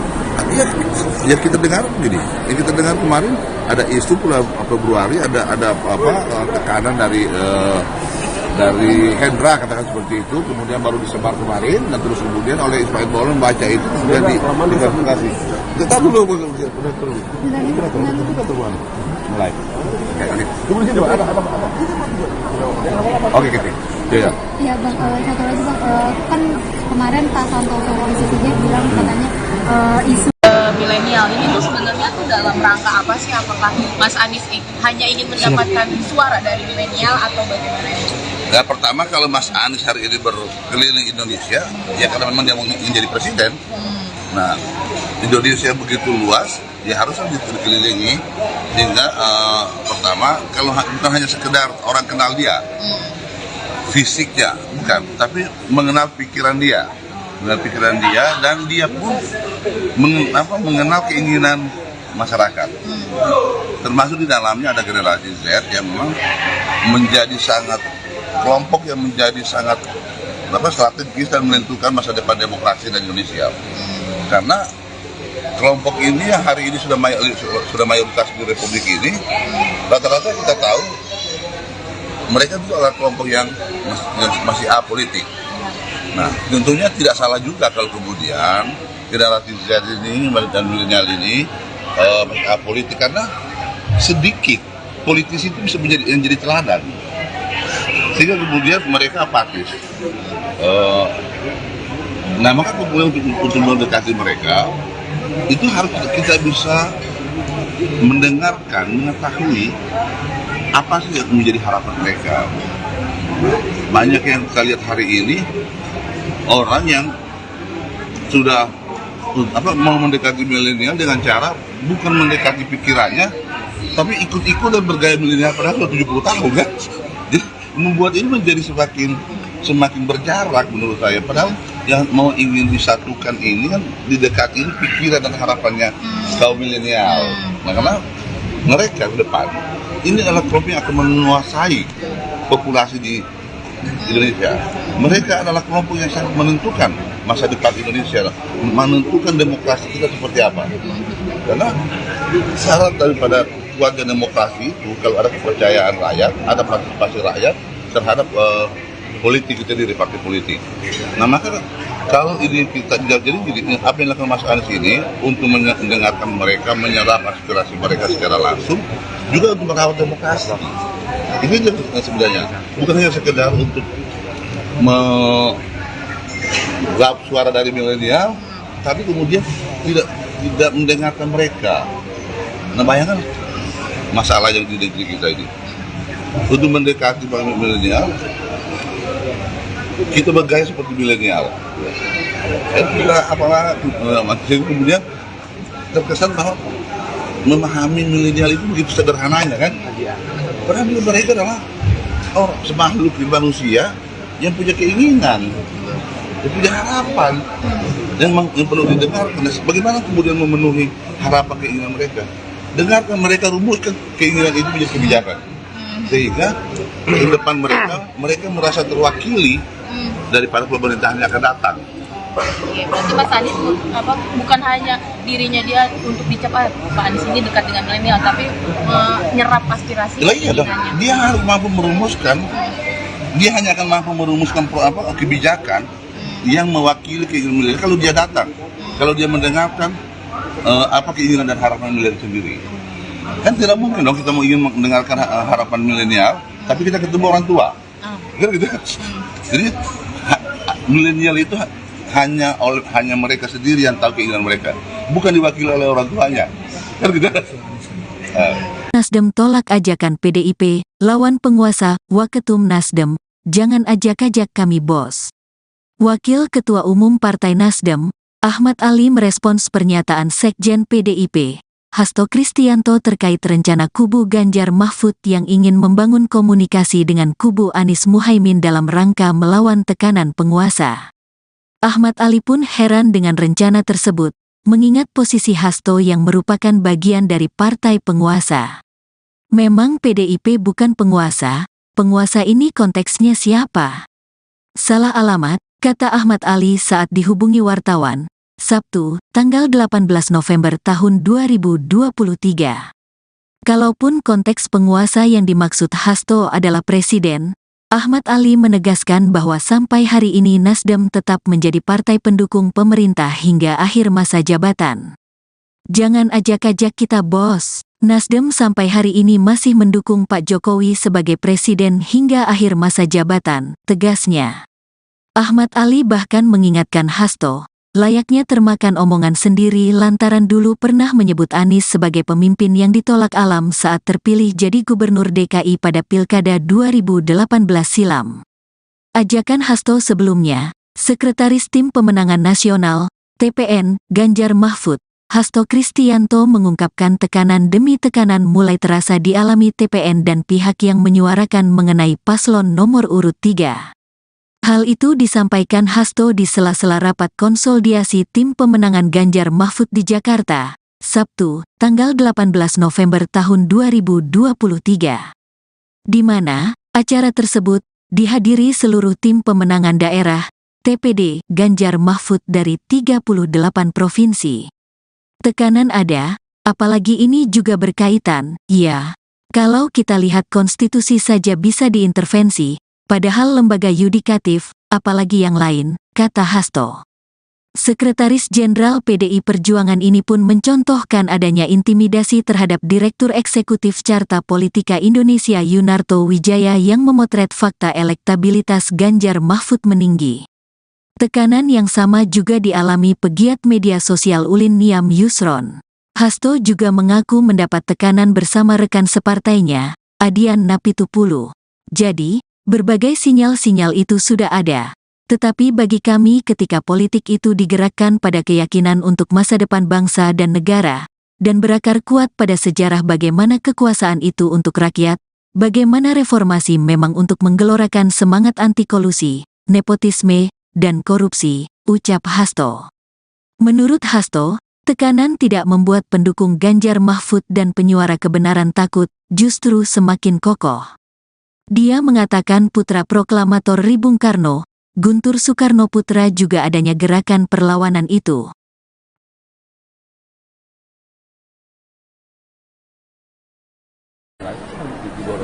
Artinya kalau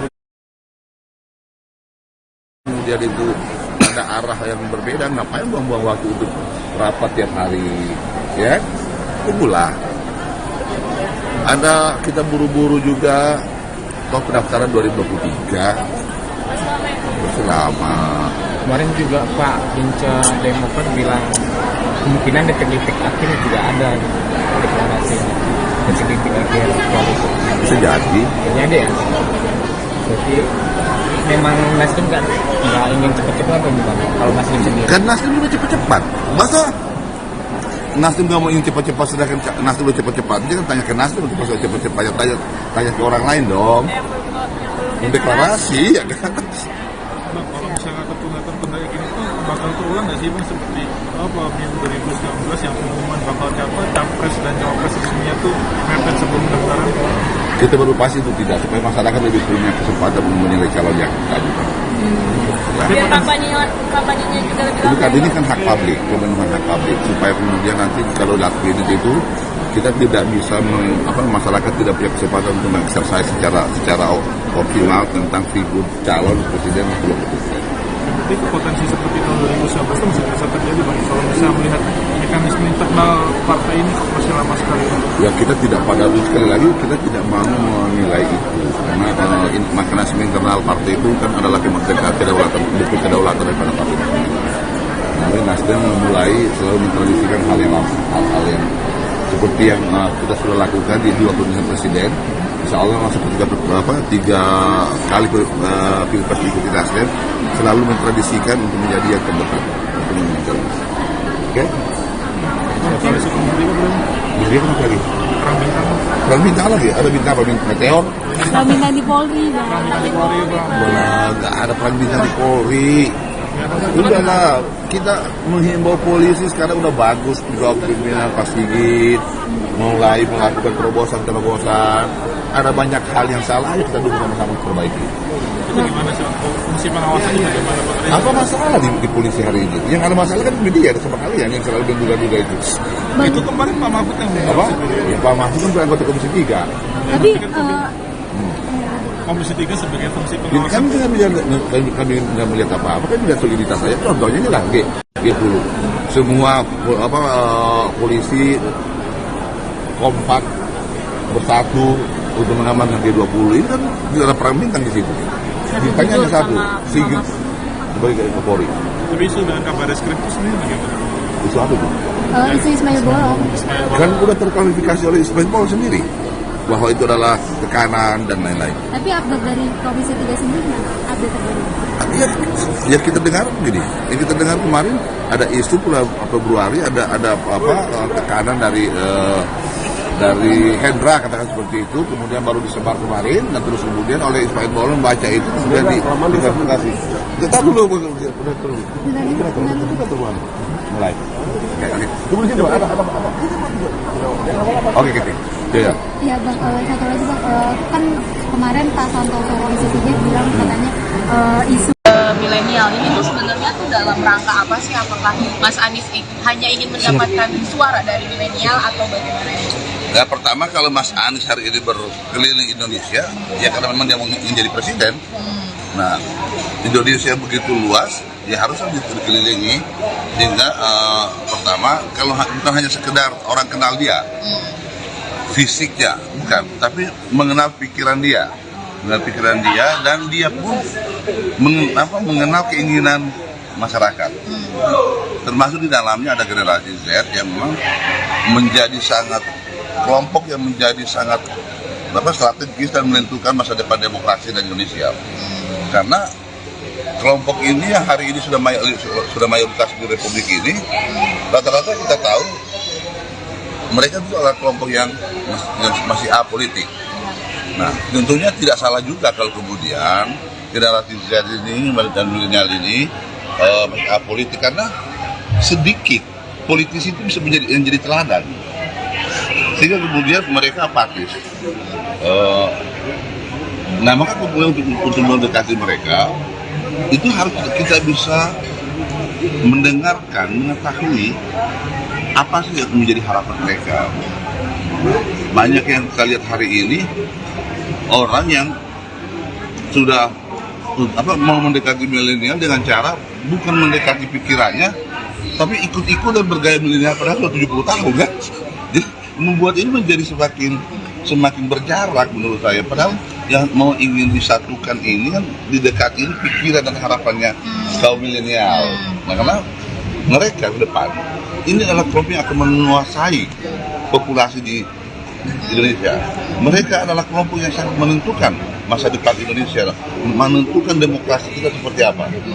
Karena syarat daripada kuatnya demokrasi itu kalau ada kepercayaan rakyat, ada partisipasi rakyat terhadap politik itu sendiri, partai politik. Nah, maka kalau ini kita jadi apa yang dilakukan Mas Anies ini untuk mendengarkan mereka, menyerap aspirasi mereka secara langsung, juga untuk merawat demokrasi. Itu sebenarnya bukan hanya sekedar untuk meraup suara dari milenial, tapi kemudian tidak mendengarkan mereka. Nah, bayangkan masalah yang di negeri kita ini. Untuk mendekati milenial, kita bergaya seperti milenial. Kemudian terkesan bahwa memahami milenial itu begitu sederhananya kan? Padahal mereka adalah orang semakhluk manusia yang punya keinginan, yang punya harapan, yang perlu didengarkan. Bagaimana kemudian memenuhi harapan keinginan mereka? dengarkan mereka rumuskan keinginan itu menjadi kebijakan. Sehingga ke depan mereka merasa terwakili daripada pemerintahan yang akan datang. Oke, berarti Mas Anies bukan hanya dirinya dia untuk dicap Pak Anies ini dekat dengan milenial, tapi nyerap aspirasi Iya dong, dia harus mampu merumuskan. Dia hanya akan mampu merumuskan kebijakan yang mewakili keinginan milenial kalau dia datang, kalau dia mendengarkan keinginan dan harapan milenial sendiri. Kan tidak mungkin dong kita mau ingin mendengarkan harapan milenial, tapi kita ketemu orang tua. Kan gitu. Jadi milenial itu hanya mereka sendiri yang tahu keinginan mereka, bukan diwakili oleh orang tuanya. Kan gitu. Nasdem tolak ajakan PDIP, lawan penguasa, Waketum Nasdem, jangan ajak-ajak kami bos. Wakil Ketua Umum Partai Nasdem, Ahmad Ali merespons pernyataan Sekjen PDIP, Hasto Kristianto terkait rencana kubu Ganjar Mahfud yang ingin membangun komunikasi dengan kubu Anies Muhaimin dalam rangka melawan tekanan penguasa. Ahmad Ali pun heran dengan rencana tersebut, mengingat posisi Hasto yang merupakan bagian dari partai penguasa. Memang PDIP bukan penguasa ini konteksnya siapa? Salah alamat, kata Ahmad Ali saat dihubungi wartawan, Sabtu, tanggal 18 November tahun 2023. Kalaupun konteks penguasa yang dimaksud Hasto adalah presiden, Ahmad Ali menegaskan bahwa sampai hari ini Nasdem tetap menjadi partai pendukung pemerintah hingga akhir masa jabatan. Jangan ajak-ajak kita bos. Nasdem sampai hari ini masih mendukung Pak Jokowi sebagai presiden hingga akhir masa jabatan, tegasnya. Ahmad Ali bahkan mengingatkan Hasto, layaknya termakan omongan sendiri lantaran dulu pernah menyebut Anies sebagai pemimpin yang ditolak alam saat terpilih jadi gubernur DKI pada Pilkada 2018 silam. Ajakan Hasto sebelumnya, Sekretaris Tim Pemenangan Nasional, TPN, Ganjar Mahfud, Hasto Kristianto mengungkapkan tekanan demi tekanan mulai terasa dialami TPN dan pihak yang menyuarakan mengenai paslon nomor urut 3. Hal itu disampaikan Hasto di sela-sela rapat konsolidasi tim pemenangan Ganjar Mahfud di Jakarta, Sabtu, tanggal 18 November tahun 2023. Di mana acara tersebut dihadiri seluruh tim pemenangan daerah, TPD, Ganjar Mahfud dari 38 provinsi. Tekanan ada, apalagi ini juga berkaitan, ya. Kalau kita lihat konstitusi saja bisa diintervensi, padahal lembaga yudikatif, apalagi yang lain, kata Hasto. Sekretaris Jenderal PDI Perjuangan ini pun mencontohkan adanya intimidasi terhadap Direktur Eksekutif Carta Politika Indonesia Yunarto Wijaya yang memotret fakta elektabilitas Ganjar Mahfud meninggi.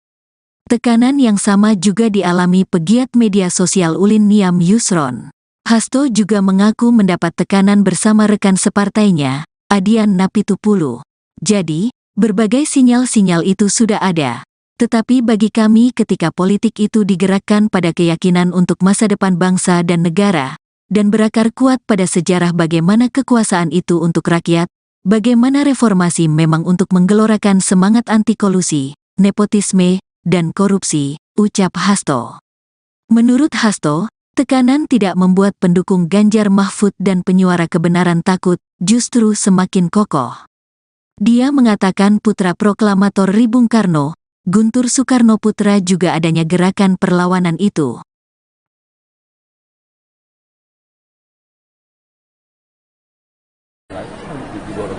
Artinya kalau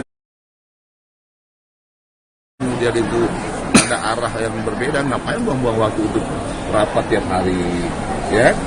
Tunggulah.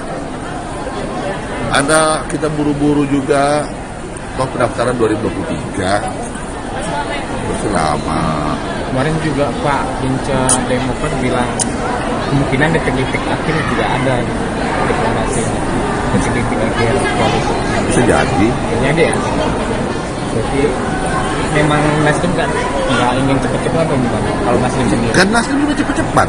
Masa Nasdem nggak mau ingin cepat-cepat, sedangkan Nasdem udah cepat-cepat. Jangan tanya ke Nasdem untuk masalah cepat-cepat, tanya ke orang lain dong.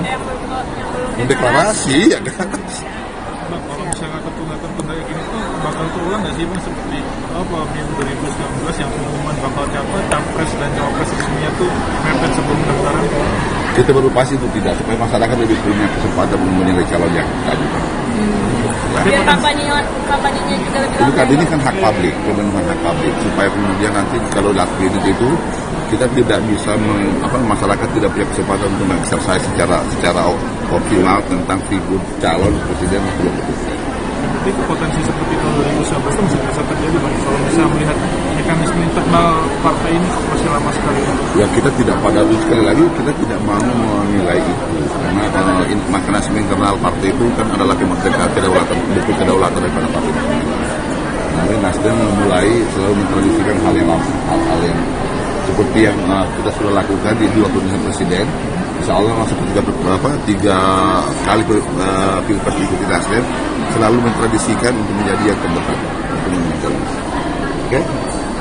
Kalau isu kementerian belum Jadi apa lagi? perang bintang. Perang bintang lagi, ada bintang apa? Meteor? Perang bintang di Polri, bang. Di Polri bang. Wah, nggak ada perang bintang di Polri. Udahlah, kita menghimbau polisi sekarang udah bagus juga pimpinan Pak Sigit mulai melakukan terobosan. Ada banyak hal yang salah, ayo kita dukung sama-sama perbaiki. Itu gimana sih?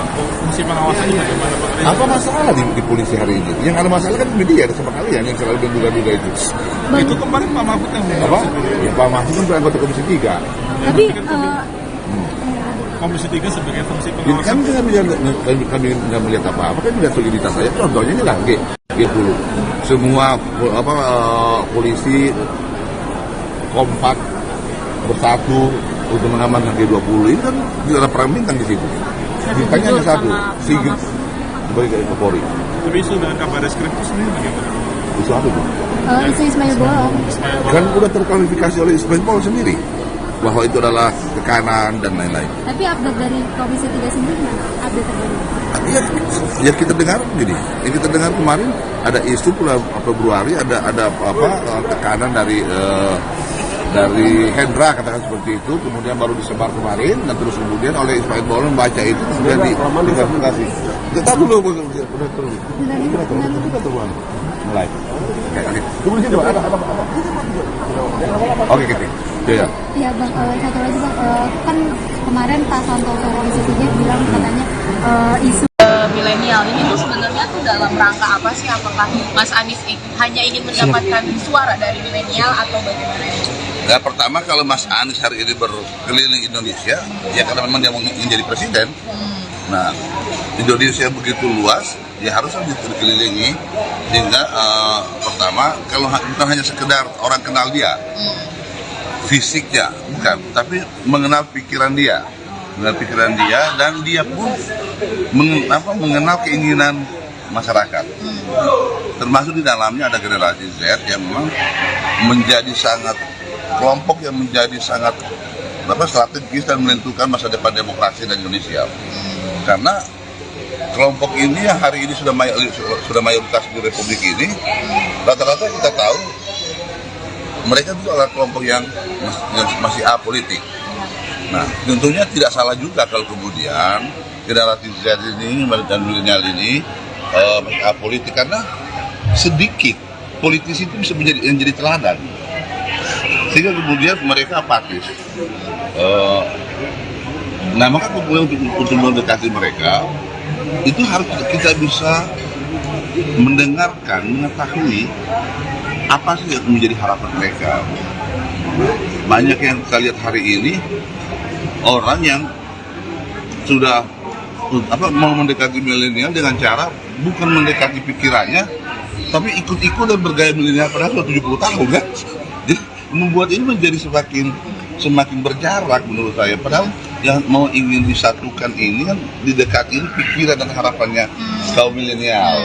Nah, karena mereka ke depan ini adalah kelompok yang akan menguasai populasi di Indonesia. Mereka adalah kelompok yang sangat menentukan masa depan Indonesia, menentukan demokrasi kita seperti apa. Karena syarat daripada kuatnya demokrasi itu kalau ada kepercayaan rakyat, ada partisipasi rakyat terhadap politik itu sendiri, partai politik. Nah, maka Kalau ini kita tidak jadi apa yang dilakukan Mas Anies ini untuk mendengarkan mereka, menyerap aspirasi mereka secara langsung, juga untuk merawat demokrasi. Itu sebenarnya bukan hanya sekedar untuk meraup suara dari milenial, tapi kemudian tidak mendengarkan mereka. Nah, bayangkan masalah yang di negeri kita ini. Untuk mendekati milenial, kita bergaya seperti milenial. Dan kita kemudian terkesan bahwa memahami milenial itu begitu sederhananya kan. Padahal mereka adalah semakhluk manusia yang punya keinginan, yang punya harapan, yang perlu didengarkan. Bagaimana kemudian memenuhi harapan keinginan mereka? Dengarkan mereka, rumuskan keinginan itu menjadi kebijakan, sehingga ke depan mereka merasa terwakili daripada pemerintahan yang akan datang. Oke, berarti Mas Anies bukan hanya dirinya dia untuk dicap Pak Anies ini dekat dengan milenial, tapi nyerap aspirasi. Iya dong, dia harus mampu merumuskan. Dia hanya akan mampu merumuskan kebijakan yang mewakili keinginan milenial kalau dia datang, kalau dia mendengarkan keinginan dan harapan milenial sendiri. Kan tidak mungkin dong kita mau ingin mendengarkan harapan milenial, tapi kita ketemu orang tua. Kan gitu. Jadi milenial itu hanya mereka sendiri yang tahu keinginan mereka, bukan diwakili oleh orang tuanya. Kan gitu. Nasdem tolak ajakan PDIP, lawan penguasa, Waketum Nasdem, jangan ajak-ajak kami bos. Wakil Ketua Umum Partai Nasdem, Ahmad Ali merespons pernyataan Sekjen PDIP, Hasto Kristianto terkait rencana kubu Ganjar Mahfud yang ingin membangun komunikasi dengan kubu Anies Muhaimin dalam rangka melawan tekanan penguasa. Ahmad Ali pun heran dengan rencana tersebut, mengingat posisi Hasto yang merupakan bagian dari partai penguasa. Memang PDIP bukan penguasa ini konteksnya siapa? Salah alamat, kata Ahmad Ali saat dihubungi wartawan, Sabtu, tanggal 18 November tahun 2023. Kalaupun konteks penguasa yang dimaksud Hasto adalah presiden, Ahmad Ali menegaskan bahwa sampai hari ini Nasdem tetap menjadi partai pendukung pemerintah hingga akhir masa jabatan. Jangan ajak-ajak kita bos. Nasdem sampai hari ini masih mendukung Pak Jokowi sebagai presiden hingga akhir masa jabatan, tegasnya. Ahmad Ali bahkan mengingatkan Hasto, layaknya termakan omongan sendiri lantaran dulu pernah menyebut Anies sebagai pemimpin yang ditolak alam saat terpilih jadi gubernur DKI pada Pilkada 2018 silam. Ajakan Hasto sebelumnya, Sekretaris Tim Pemenangan Nasional, TPN, Ganjar Mahfud, Hasto Kristianto mengungkapkan tekanan demi tekanan mulai terasa dialami TPN dan pihak yang menyuarakan mengenai paslon nomor urut 3. Hal itu disampaikan Hasto di sela-sela rapat konsolidasi tim pemenangan Ganjar Mahfud di Jakarta, Sabtu, tanggal 18 November tahun 2023. Di mana acara tersebut dihadiri seluruh tim pemenangan daerah, TPD, Ganjar Mahfud dari 38 provinsi. Tekanan ada, apalagi ini juga berkaitan, ya. Kalau kita lihat konstitusi saja bisa diintervensi, padahal lembaga yudikatif, apalagi yang lain, kata Hasto. Sekretaris Jenderal PDI Perjuangan ini pun mencontohkan adanya intimidasi terhadap Direktur Eksekutif Carta Politika Indonesia Yunarto Wijaya yang memotret fakta elektabilitas Ganjar Mahfud meninggi. Tekanan yang sama juga dialami pegiat media sosial Ulin Niam Yusron. Hasto juga mengaku mendapat tekanan bersama rekan separtainya, Adian Napitupulu. Jadi, berbagai sinyal-sinyal itu sudah ada. Tetapi bagi kami ketika politik itu digerakkan pada keyakinan untuk masa depan bangsa dan negara, dan berakar kuat pada sejarah bagaimana kekuasaan itu untuk rakyat, bagaimana reformasi memang untuk menggelorakan semangat anti-kolusi, nepotisme, dan korupsi, ucap Hasto. Menurut Hasto, tekanan tidak membuat pendukung Ganjar Mahfud dan penyuara kebenaran takut, justru semakin kokoh. Dia mengatakan putra proklamator Ri Bung Karno, Guntur Soekarno Putra juga adanya gerakan perlawanan itu.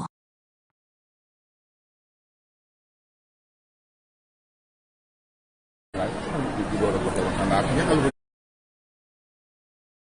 kemudian itu ada arah yang berbeda, ngapain buang-buang waktu untuk rapat tiap hari, ya?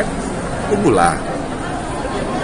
Ada kita buru-buru juga, toh pendaftaran 2023 masih lama.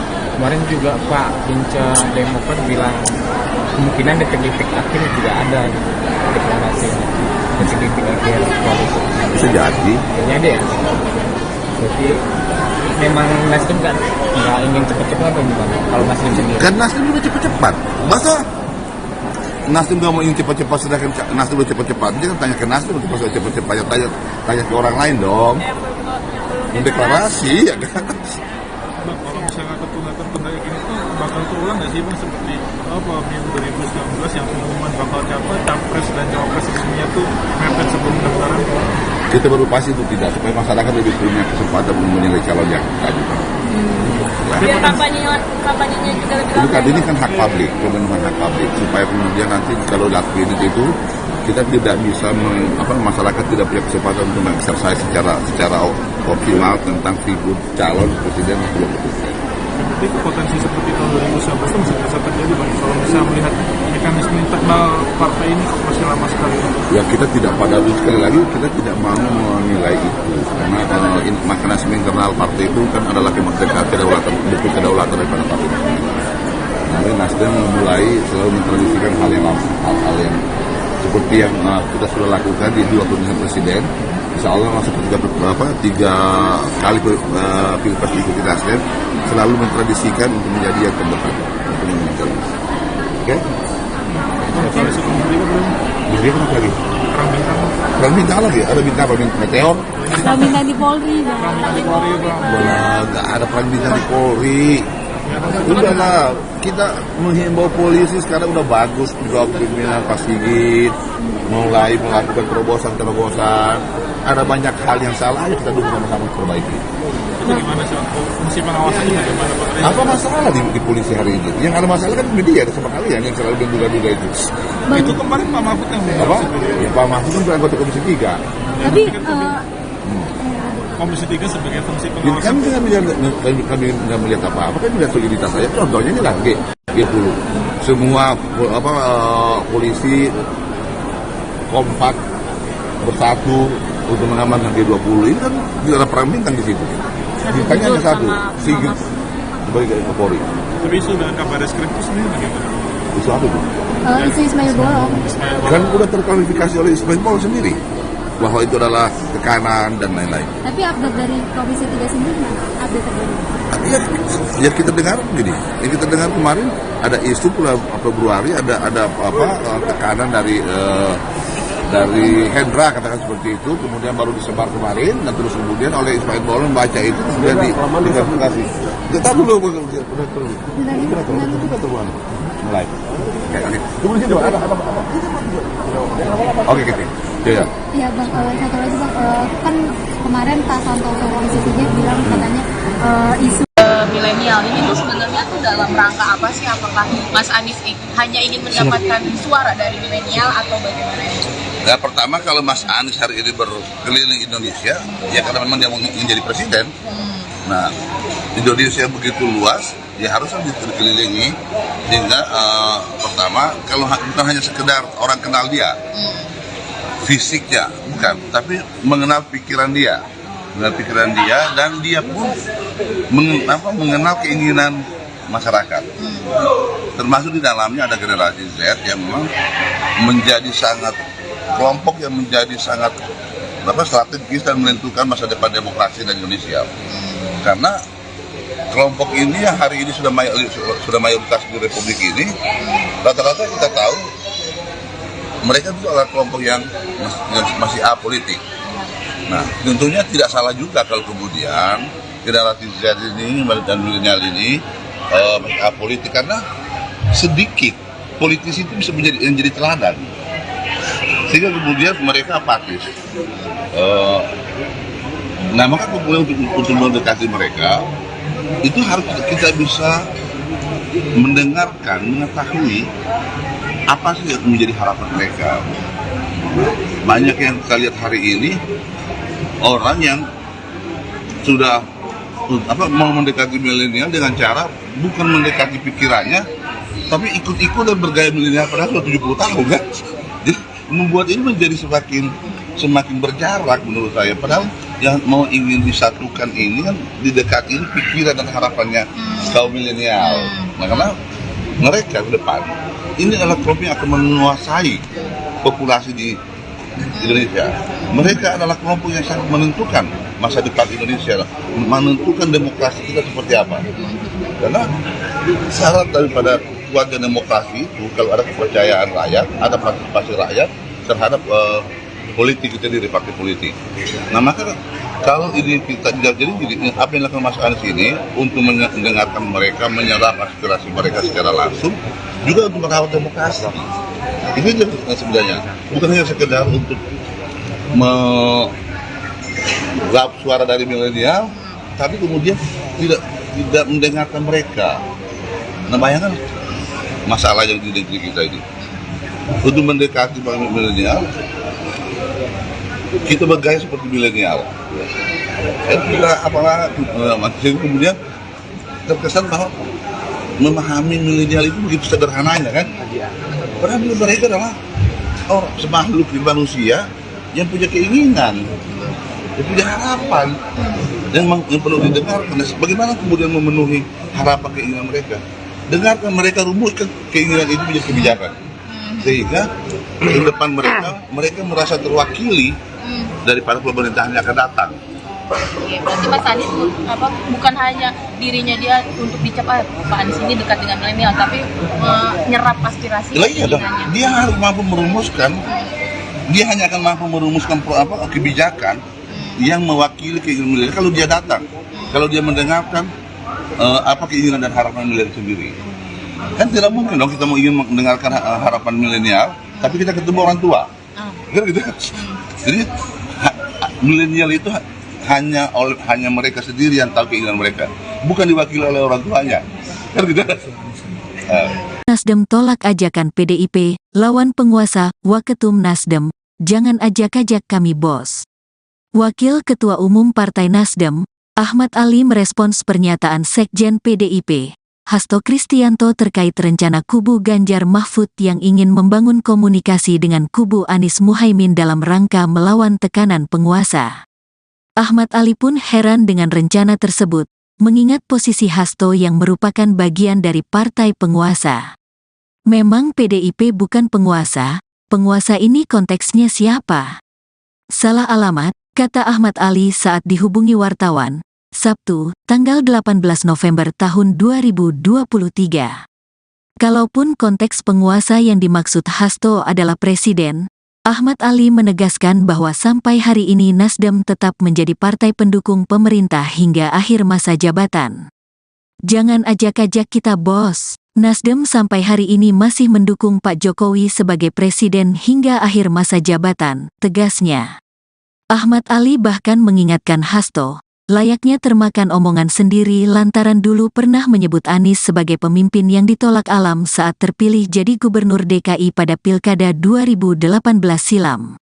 Ajakan Hasto sebelumnya, Sekretaris Tim Pemenangan Nasional, TPN, Ganjar Mahfud, Hasto Kristianto mengungkapkan tekanan demi tekanan mulai terasa dialami TPN dan pihak yang menyuarakan mengenai paslon nomor urut 3. Hal itu disampaikan Hasto di sela-sela rapat konsolidasi tim pemenangan Ganjar Mahfud di Jakarta, Sabtu, tanggal 18 November tahun 2023. Di mana, acara tersebut dihadiri seluruh tim pemenangan daerah, TPD, Ganjar Mahfud dari 38 provinsi. Tekanan ada, apalagi ini juga berkaitan, ya. Kalau kita lihat konstitusi saja bisa diintervensi, padahal lembaga yudikatif, apalagi yang lain, kata Hasto.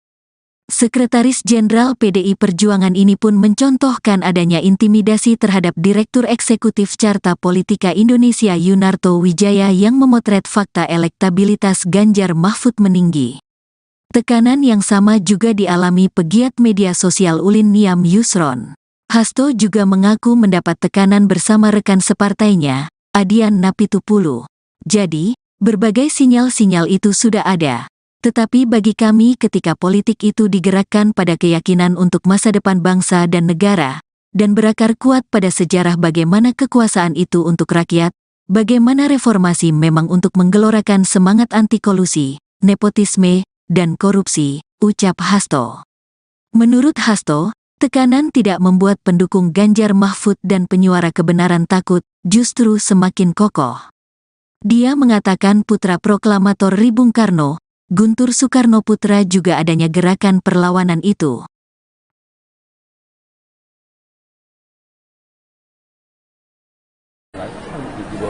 Artinya kalau kemudian itu ada arah yang berbeda, ngapain buang-buang waktu untuk rapat tiap hari, ya? Tunggulah. Kita buru-buru juga, toh pendaftaran 2023 masih lama. Kemarin juga Pak Binca Demokrat bilang kemungkinan detik-detik akhir tidak ada deklarasinya, detik-detik akhir koalisi. Bisa jadi. Jadi ya. Jadi memang Nasdem nggak ingin cepat-cepat atau gimana? Kalau Nasdem sendiri? Kan Nasdem juga cepat-cepat. Masa Nasdem nggak mau ingin cepat-cepat, sedangkan Nasdem udah cepat-cepat. Dia kan tanya ke Nasdem untuk masalah cepat-cepat, tanya ke orang lain dong. Mendeklarasi ya kan. Bang, kalau misalnya tertunda kayak gini tuh bakal terulang nggak sih Bang seperti pemilu 2019 yang pengumuman bakal capres dan cawapres resminya tuh mepet sebelum pendaftaran? Kita berupaya itu tidak, supaya masyarakat lebih punya kesempatan menilai calon yang tadi. Biar kampanyenya juga lebih Bukan, ini kan hak publik, kebenaran hak publik, supaya kemudian nanti kalau lakbid itu kita tidak bisa masyarakat tidak punya kesempatan untuk mengeksersais secara optimal tentang figur calon presiden atau wakil presiden. Tapi potensi seperti tahun 2019 itu bisa terjadi Bang, kalau misalnya melihat mekanisme internal partai ini kok masih lama sekali. Ya kita tidak, pada sekali lagi kita tidak mau menilai itu, karena mekanisme internal partai itu kan adalah kedaulatan, bukan kedaulatan daripada partai. Nah, Nasdem mulai selalu mentradisikan hal yang seperti yang kita sudah lakukan di 2 pemilihan presiden. Insya Allah masuk tiga kali pilpres diikuti Nasdem, selalu mentradisikan untuk menjadi yang terdepan untuk menang. Oke? Kalau isu kementerian belum? Jadi kenapa lagi? Perang bintang lagi? Ada bintang apa? Meteor? Perang bintang di Polri, Bang. Nggak ada perang bintang di Polri. Udahlah, kita menghimbau polisi sekarang udah bagus, juga pimpinan Pak Sigit mulai melakukan terobosan. Ada banyak hal yang salah, ayo kita dukung sama-sama perbaiki. Itu gimana sih? Fungsi pengawasannya bagaimana Pak? Apa masalah di polisi hari ini? Yang ada masalah kan media sama kalian yang selalu menduga-duga itu. Itu kemarin Pak Mahfud yang Apa? Ya Pak Mahfud kan anggota Komisi 3. Tapi Komisi 3 sebagai fungsi Kan pengawasan. kami nggak melihat apa-apa, kan melihat soliditas saja. Contohnya ini lah G10. Semua polisi kompak bersatu untuk mengamankan G20. Ini kan ada perang bintang di situ. Bintangnya ada satu, Sigit sebagai Kapolri. Tapi isu dengan kabar reskrim itu sendiri bagaimana? Itu apa tuh? isu Ismail Bolong. Kan udah terklarifikasi oleh Ismail Bolong sendiri bahwa itu adalah tekanan dan lain-lain. Tapi update dari Komisi 3 sendiri, update terbaru. Ya kita dengar begini. Yang kita dengar kemarin ada isu bulan Februari ada tekanan dari Hendra, katakan seperti itu, kemudian baru disebar kemarin dan terus kemudian oleh Ismail Bolong baca itu kemudian diklarifikasi. Kita dulu udah turun mulai. Tunggu sini ada apa? Oke, Kiti. Ya. Iya Bang, satu lagi Bang, kan kemarin Pak Santoso Komisi 3 bilang katanya isu milenial ini tuh sebenarnya tuh dalam rangka apa sih? Apakah Mas Anies hanya ingin mendapatkan suara dari milenial atau bagaimana? Ya, pertama kalau Mas Anies hari ini berkeliling Indonesia, ya karena memang dia mau menjadi presiden. Nah, Indonesia begitu luas, ya harusnya dikelilingi sehingga pertama kalau bukan hanya sekedar orang kenal dia, fisiknya bukan, tapi mengenal pikiran dia, dan dia pun mengenal keinginan masyarakat. Termasuk di dalamnya ada generasi Z yang memang menjadi sangat kelompok yang menjadi sangat strategis dan menentukan masa depan demokrasi di Indonesia. Karena kelompok ini yang hari ini sudah mayoritas di Republik ini, rata-rata kita tahu mereka itu adalah kelompok yang masih apolitik. Nah, tentunya tidak salah juga kalau kemudian generasi Z ini dan milenial ini masih apolitik, karena sedikit politisi itu bisa menjadi teladan, sehingga kemudian mereka apatis.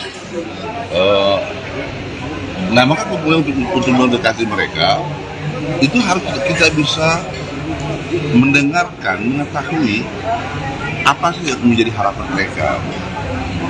Banyak yang kita lihat hari ini orang yang sudah mau mendekati milenial dengan cara bukan mendekati pikirannya, tapi ikut-ikut dan bergaya milenial padahal sudah 70 tahun kan. Jadi membuat ini menjadi semakin berjarak menurut saya. Padahal yang mau ingin disatukan ini kan didekati pikiran dan harapannya kaum milenial. Nah, karena mereka ke depan ini adalah kelompok yang akan menguasai populasi di Indonesia. Mereka adalah kelompok yang sangat menentukan masa depan Indonesia, menentukan demokrasi kita seperti apa.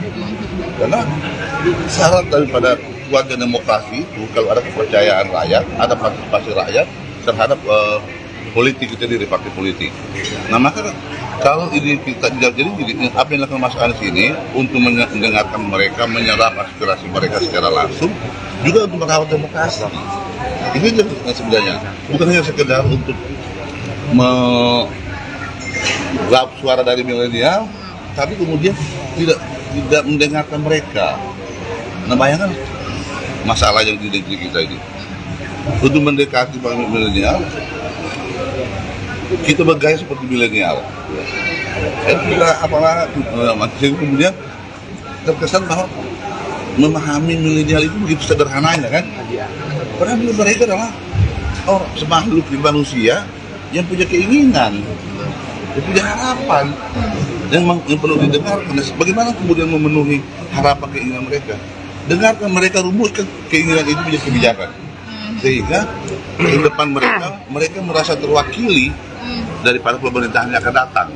Oke, berarti Mas Anies bukan hanya dirinya dia untuk dicap Pak Anies ini dekat dengan milenial, tapi nyerap aspirasi. Iya dong, dia harus mampu merumuskan, dia hanya akan mampu merumuskan kebijakan yang mewakili keinginan milenial kalau dia datang, kalau dia mendengarkan apa keinginan dan harapan milenial sendiri.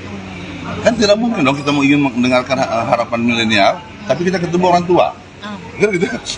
Jadi milenial itu hanya mereka sendiri yang tahu keinginan mereka, bukan diwakili oleh orang tuanya, kan gitu. Nasdem tolak ajakan PDIP, lawan penguasa, Waketum Nasdem, jangan ajak-ajak kami bos.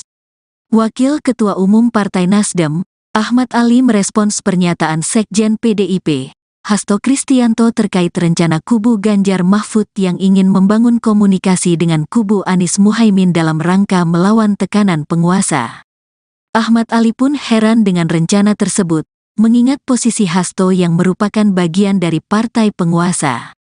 Memang PDIP bukan penguasa ini konteksnya siapa? Salah alamat, kata Ahmad Ali saat dihubungi wartawan, Sabtu, tanggal 18 November tahun 2023. Kalaupun konteks penguasa yang dimaksud Hasto adalah presiden, Ahmad Ali menegaskan bahwa sampai hari ini Nasdem tetap menjadi partai pendukung pemerintah hingga akhir masa jabatan. Jangan ajak-ajak kita bos, Nasdem sampai hari ini masih mendukung Pak Jokowi sebagai presiden hingga akhir masa jabatan, tegasnya. Ahmad Ali bahkan mengingatkan Hasto, layaknya termakan omongan sendiri lantaran dulu pernah menyebut Anies sebagai pemimpin yang ditolak alam saat terpilih jadi gubernur DKI pada Pilkada 2018 silam. Ajakan Hasto sebelumnya, Sekretaris Tim Pemenangan Nasional, TPN, Ganjar Mahfud, Hasto Kristianto mengungkapkan tekanan demi tekanan mulai terasa dialami TPN dan pihak yang menyuarakan mengenai paslon nomor urut 3. Hal itu disampaikan Hasto di sela-sela rapat konsolidasi tim pemenangan Ganjar Mahfud di Jakarta, Sabtu, tanggal 18 November tahun 2023. Di mana, acara tersebut dihadiri seluruh tim pemenangan daerah, TPD, Ganjar Mahfud dari 38 provinsi. Tekanan ada, apalagi ini juga berkaitan, ya. Kalau kita lihat konstitusi saja bisa diintervensi, padahal lembaga yudikatif, apalagi yang lain, kata Hasto. Sekretaris Jenderal PDI Perjuangan ini pun mencontohkan adanya intimidasi terhadap Direktur Eksekutif Carta Politika Indonesia Yunarto Wijaya yang memotret fakta elektabilitas Ganjar Mahfud meninggi. Tekanan yang sama juga dialami pegiat media sosial Ulin Niam Yusron. Hasto juga mengaku mendapat tekanan bersama rekan separtainya, Adian Napitupulu. Jadi, berbagai sinyal-sinyal itu sudah ada.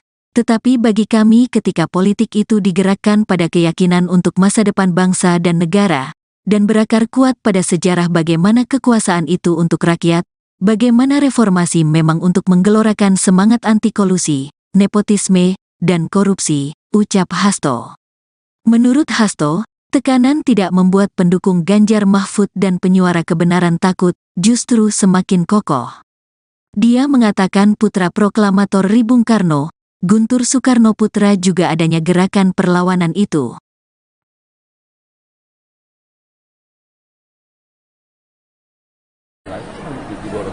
Artinya kalau kemudian itu ada arah yang berbeda, ngapain buang-buang waktu untuk rapat tiap hari, ya? Tunggulah. Kita buru-buru juga, toh pendaftaran 2023. Selama Kemarin juga Pak Binca Demokrat bilang kemungkinan detik-detik akhir tidak ada deklarasinya. Detik-detik akhir koalisi. bisa jadi. Kayaknya ada ya.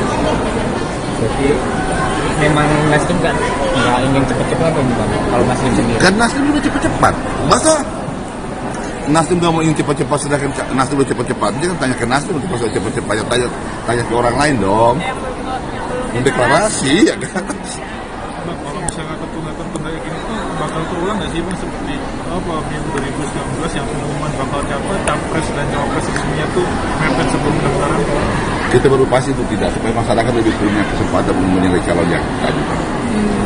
Biar kampanyenya juga lebih lama. Bukan, ini kan hak publik, kebenaran hak publik, supaya kemudian nanti kalau lakuin itu kita tidak bisa masyarakat tidak punya kesempatan untuk mengeksersais secara optimal tentang figur calon presiden atau wakil presiden. Tapi potensi seperti tahun 2019 itu masih bisa terjadi Bang. Kalau misalnya melihat mekanisme internal partai ini kok masih lama sekali. Ya kita tidak pada sekali lagi kita tidak mau menilai itu karena mekanisme internal partai itu kan adalah kedaulatan, bukan kedaulatan daripada partai.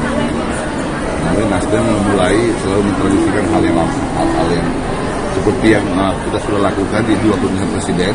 Insya Allah masuk ke 3 kali pilpres ikuti Nasdem selalu mentradisikan untuk menjadi yang terdepan untuk menang. Oke? Kalau suku menteri belum Jadi apa lagi? Perang bintang lagi? Ada bintang apa? Meteor? Perang bintang di Polri, Bang. Nggak ada perang bintang di Polri. Udahlah, kita menghimbau polisi sekarang udah bagus juga pimpinan Pak Sigit mulai melakukan terobosan. Ada banyak hal yang salah, ayo kita dukung sama-sama perbaiki. itu gimana sih? Fungsi pengawasannya bagaimana Bang? Apa masalah di polisi hari ini? Yang ada masalah kan media sama kalian yang selalu menduga-duga itu. Itu kemarin Pak Mahfud yang Apa? Ya Pak Mahfud kan anggota Komisi 3. Tapi Komisi 3 sebagai fungsi Ini pengawasan. kan kami nggak melihat apa-apa, kan melihat soliditas saya. Contohnya ini lah, G10. Semua polisi kompak bersatu untuk mengamankan G20. Ini kan ada perang bintang di situ. Bintangnya ada satu, Sigit sebagai Kapolri. Tapi isu dengan kabar reskrim itu sendiri bagaimana? Itu apa tuh? isu Ismail Bolong. Kan udah terklarifikasi oleh Ismail Bolong sendiri bahwa itu adalah tekanan dan lain-lain. Tapi update dari Komisi 3 sendiri mana? Update terbaru. Ya kita dengar begini. Yang kita dengar kemarin ada isu Februari ada tekanan dari Hendra katakan seperti itu, kemudian baru disebar kemarin dan terus kemudian oleh Ismail Bolong baca itu kemudian diklarifikasi. Kita dulu mulai. Kemudian ada apa? Oke, Keti. Ya. Iya Bang, satu lagi Bang, kan kemarin Pak Santoso Komisi 3 bilang katanya isu milenial ini tuh sebenarnya tuh dalam rangka apa sih? Apakah Mas Anies hanya ingin mendapatkan suara dari milenial atau bagaimana? Nah, pertama kalau Mas Anies hari ini berkeliling Indonesia, ya karena memang dia mau jadi presiden. Nah, Indonesia begitu luas, ya harusnya dikelilingi sehingga pertama kalau bukan hanya sekedar orang kenal dia, fisiknya bukan, tapi mengenal pikiran dia, dan dia pun mengenal keinginan masyarakat. Termasuk di dalamnya ada generasi Z yang memang menjadi sangat kelompok yang menjadi sangat strategis dan menentukan masa depan demokrasi di Indonesia. Karena kelompok ini yang hari ini sudah mayoritas di Republik ini, rata-rata kita tahu mereka itu adalah kelompok yang masih apolitik. Nah, tentunya tidak salah juga kalau kemudian generasi Z ini dan milenial ini masih apolitik, karena sedikit politisi itu bisa menjadi teladan. Sehingga kemudian mereka apatis. Nah, maka kemudian untuk mendekati mereka, itu harus kita bisa mendengarkan, mengetahui apa sih yang menjadi harapan mereka.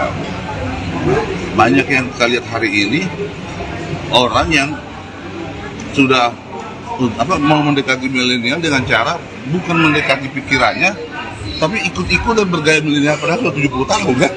Jadi membuat ini menjadi semakin berjarak menurut saya. Padahal yang mau ingin disatukan ini kan didekati pikiran dan harapannya kaum milenial.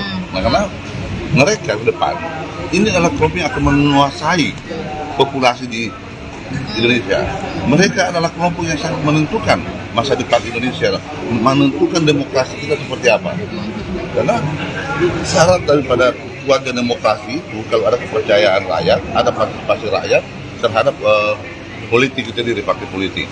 Nah, maka kalau ini kita jadi apa yang dilakukan Mas Anies ini untuk mendengarkan mereka, menyerap aspirasi mereka secara langsung, juga untuk merawat demokrasi. Itu sebenarnya bukan hanya sekedar untuk meraup suara dari milenial, tapi kemudian tidak mendengarkan mereka. Nah, bayangkan masalah yang di negeri kita ini. Untuk mendekati milenial, kita bergaya seperti milenial. Saya kira kemudian terkesan bahwa memahami milenial itu begitu sederhananya kan. Padahal mereka adalah orang semakhluk manusia yang punya keinginan, yang punya harapan, yang perlu didengarkan. Bagaimana kemudian memenuhi harapan keinginan mereka? Dengarkan mereka, rumuskan keinginan itu menjadi kebijakan, sehingga ke depan mereka merasa terwakili daripada pemerintahan yang akan datang. Oke, berarti Mas Anies bukan hanya dirinya dia untuk dicap Pak Anies ini dekat dengan milenial, tapi menyerap aspirasi. Iya dong, dia harus mampu merumuskan. Dia hanya akan mampu merumuskan kebijakan yang mewakili keinginan milenial kalau dia datang, kalau dia mendengarkan keinginan dan harapan milenial sendiri. Kan tidak mungkin dong kita mau ingin mendengarkan harapan milenial, tapi kita ketemu orang tua. Kan gitu. Jadi milenial itu hanya mereka sendiri yang tahu keinginan mereka, bukan diwakili oleh orang tuanya. Kan gitu. Nasdem tolak ajakan PDIP, lawan penguasa, Waketum Nasdem, jangan ajak-ajak kami bos. Wakil Ketua Umum Partai Nasdem, Ahmad Ali merespons pernyataan Sekjen PDIP, Hasto Kristianto terkait rencana kubu Ganjar Mahfud yang ingin membangun komunikasi dengan kubu Anies Muhaimin dalam rangka melawan tekanan penguasa. Ahmad Ali pun heran dengan rencana tersebut, mengingat posisi Hasto yang merupakan bagian dari partai penguasa. Memang PDIP bukan penguasa ini konteksnya siapa? Salah alamat, kata Ahmad Ali saat dihubungi wartawan, Sabtu, tanggal 18 November tahun 2023. Kalaupun konteks penguasa yang dimaksud Hasto adalah presiden, Ahmad Ali menegaskan bahwa sampai hari ini Nasdem tetap menjadi partai pendukung pemerintah hingga akhir masa jabatan. Jangan ajak-ajak kita bos. Nasdem sampai hari ini masih mendukung Pak Jokowi sebagai presiden hingga akhir masa jabatan, tegasnya. Ahmad Ali bahkan mengingatkan Hasto, layaknya termakan omongan sendiri lantaran dulu pernah menyebut Anies sebagai pemimpin yang ditolak alam saat terpilih jadi gubernur DKI pada Pilkada 2018 silam. Ajakan Hasto sebelumnya, Sekretaris Tim Pemenangan Nasional, TPN, Ganjar Mahfud, Hasto Kristianto mengungkapkan tekanan demi tekanan mulai terasa dialami TPN dan pihak yang menyuarakan mengenai paslon nomor urut 3.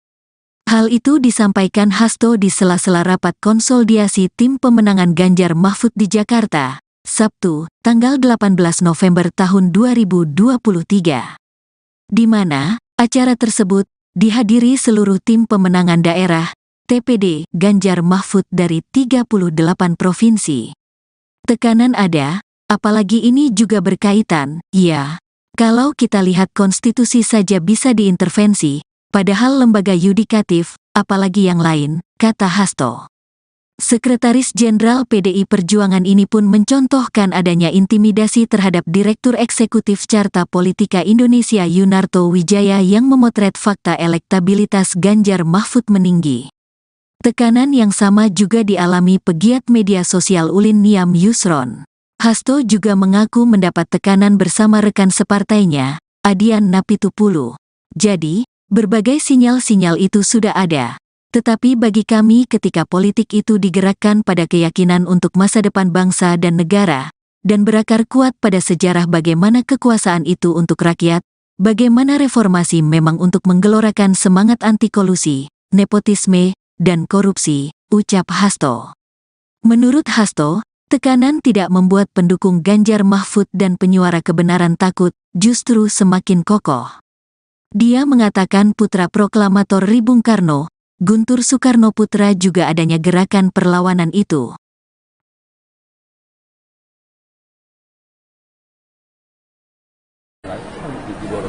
Artinya kalau kemudian itu ada arah yang berbeda, ngapain buang-buang waktu untuk rapat tiap hari, ya? Tunggulah. Ada kita buru-buru juga. Toh pendaftaran 2023 masih lama. Kemarin juga Pak Binca Demokrat bilang kemungkinan detik-detik akhir tidak ada deklarasinya. Detik-detik akhir koalisi. Bisa jadi. Jadi ya. Jadi memang Nasdem kan nggak ingin cepat-cepat atau gimana? Kalau Nasdem sendiri. Kan Nasdem juga cepat-cepat. Masa Nasdem nggak mau ingin cepat-cepat, sedangkan Nasdem udah cepat-cepat. Jangan tanya ke Nasdem untuk pasal cepat-cepat, tanya ke orang lain dong. Mendeklarasi, ya kan? Bang, kalau misalnya tertunda kayak gini tuh bakal terulang nggak sih Bang seperti pemilu 2019 yang pengumuman bakal capres dan cawapres resminya tuh mepet sebelum pendaftaran? Kita berupaya itu tidak, supaya masyarakat lebih punya kesempatan untuk menilai calon yang tadi. Biar kampanyenya juga lebih lama. Ini kan hak publik, kebenaran hak publik, supaya kemudian nanti kalau lakuin itu kita tidak bisa masyarakat tidak punya kesempatan untuk mengeksersai secara optimal tentang figur calon presiden atau wakil presiden. Jadi potensi seperti tahun 2019 itu masih bisa terjadi Bang. Kalau misalnya melihat mekanisme internal partai ini kok masih lama sekali. Ya kita tidak pada sekali lagi kita tidak mau menilai itu karena mekanisme internal partai itu kan adalah kedaulatan daripada partai. Nanti Nasdem mulai selalu mentradisikan hal yang seperti yang kita sudah lakukan di 2 pemilihan presiden.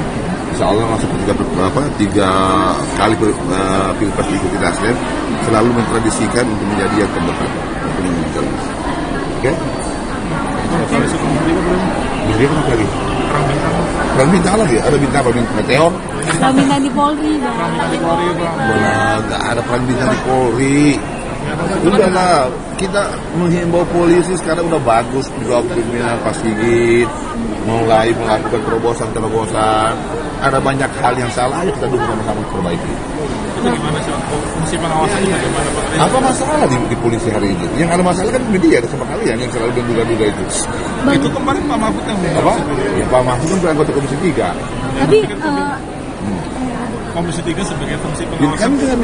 kan kami nggak melihat apa-apa, kan melihat soliditas saya. Contohnya ini lah G10.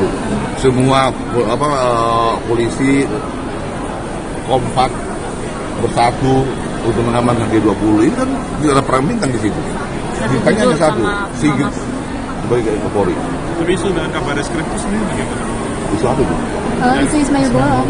Kan udah terklarifikasi oleh Ismail Bolong sendiri bahwa itu adalah tekanan dan lain-lain. Tapi update dari Komisi 3 sendiri gimana? Update terbaru.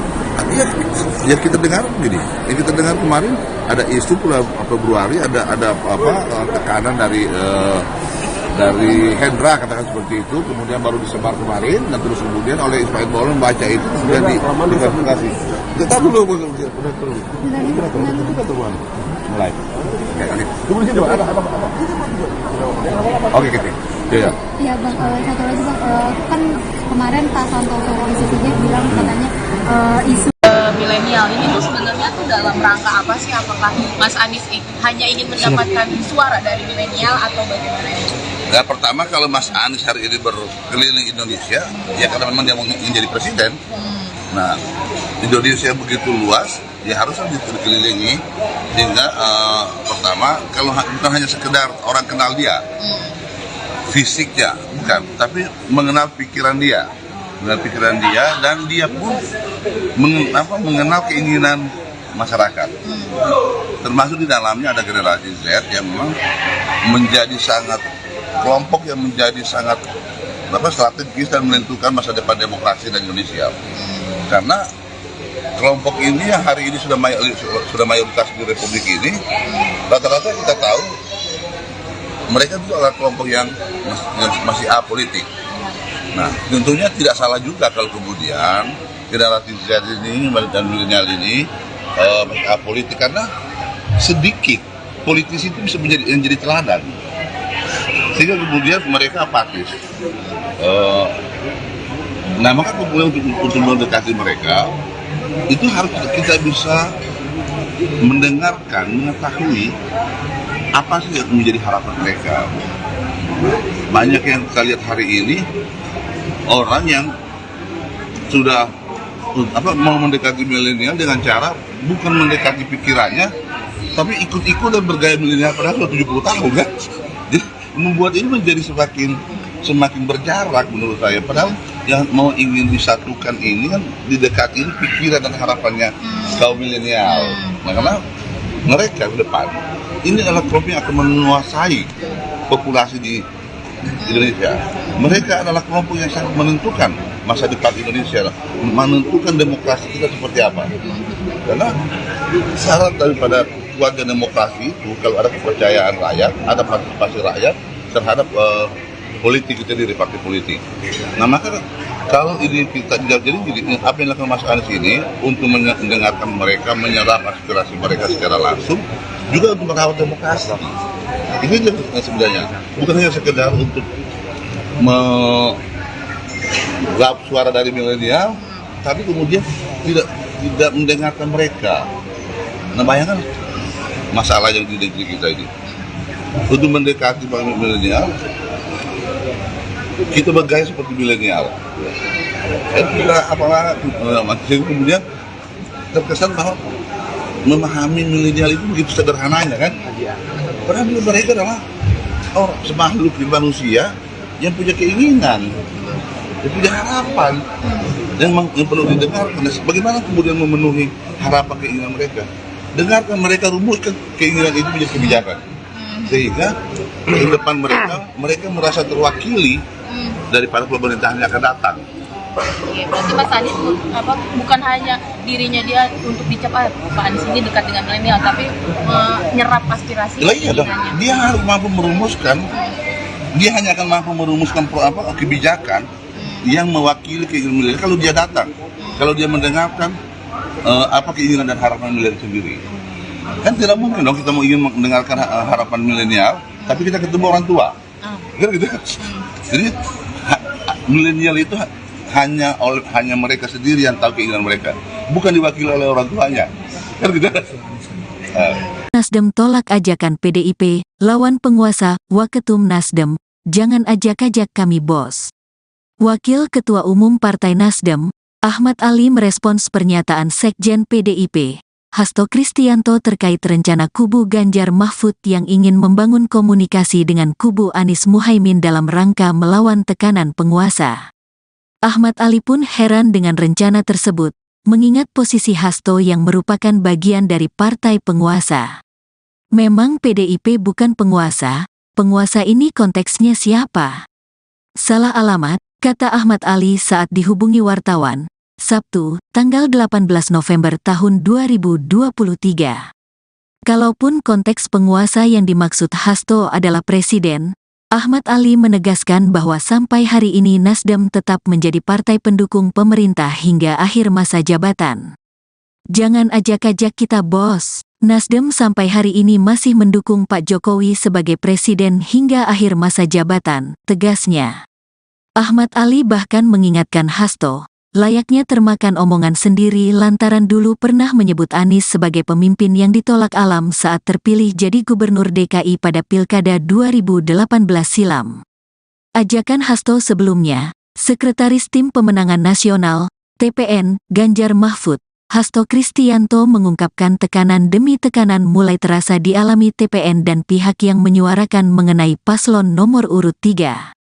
Hal itu disampaikan Hasto di sela-sela rapat konsolidasi tim pemenangan Ganjar Mahfud di Jakarta, Sabtu, tanggal 18 November tahun 2023.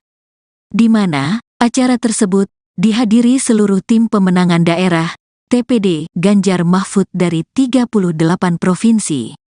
Tekanan ada, apalagi ini juga berkaitan, ya. Kalau kita lihat konstitusi saja bisa diintervensi, padahal lembaga yudikatif, apalagi yang lain, kata Hasto. Sekretaris Jenderal PDI Perjuangan ini pun mencontohkan adanya intimidasi terhadap Direktur Eksekutif Carta Politika Indonesia Yunarto Wijaya yang memotret fakta elektabilitas Ganjar Mahfud meninggi. Tekanan yang sama juga dialami pegiat media sosial Ulin Niam Yusron. Hasto juga mengaku mendapat tekanan bersama rekan separtainya, Adian Napitupulu. Jadi, berbagai sinyal-sinyal itu sudah ada. Tetapi bagi kami ketika politik itu digerakkan pada keyakinan untuk masa depan bangsa dan negara, dan berakar kuat pada sejarah bagaimana kekuasaan itu untuk rakyat, bagaimana reformasi memang untuk menggelorakan semangat anti-kolusi, nepotisme, dan korupsi, ucap Hasto. Menurut Hasto, tekanan tidak membuat pendukung Ganjar Mahfud dan penyuara kebenaran takut, justru semakin kokoh. Dia mengatakan putra proklamator Ri Bung Karno, Guntur Soekarno Putra juga adanya gerakan perlawanan itu.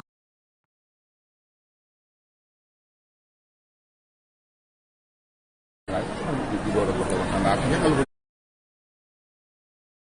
kemudian itu ada arah yang berbeda, ngapain buang-buang waktu untuk rapat tiap hari, ya? Tunggulah. Ada kita buru-buru juga. Toh pendaftaran 2023 masih lama. Kemarin juga Pak Hinca Demokrat bilang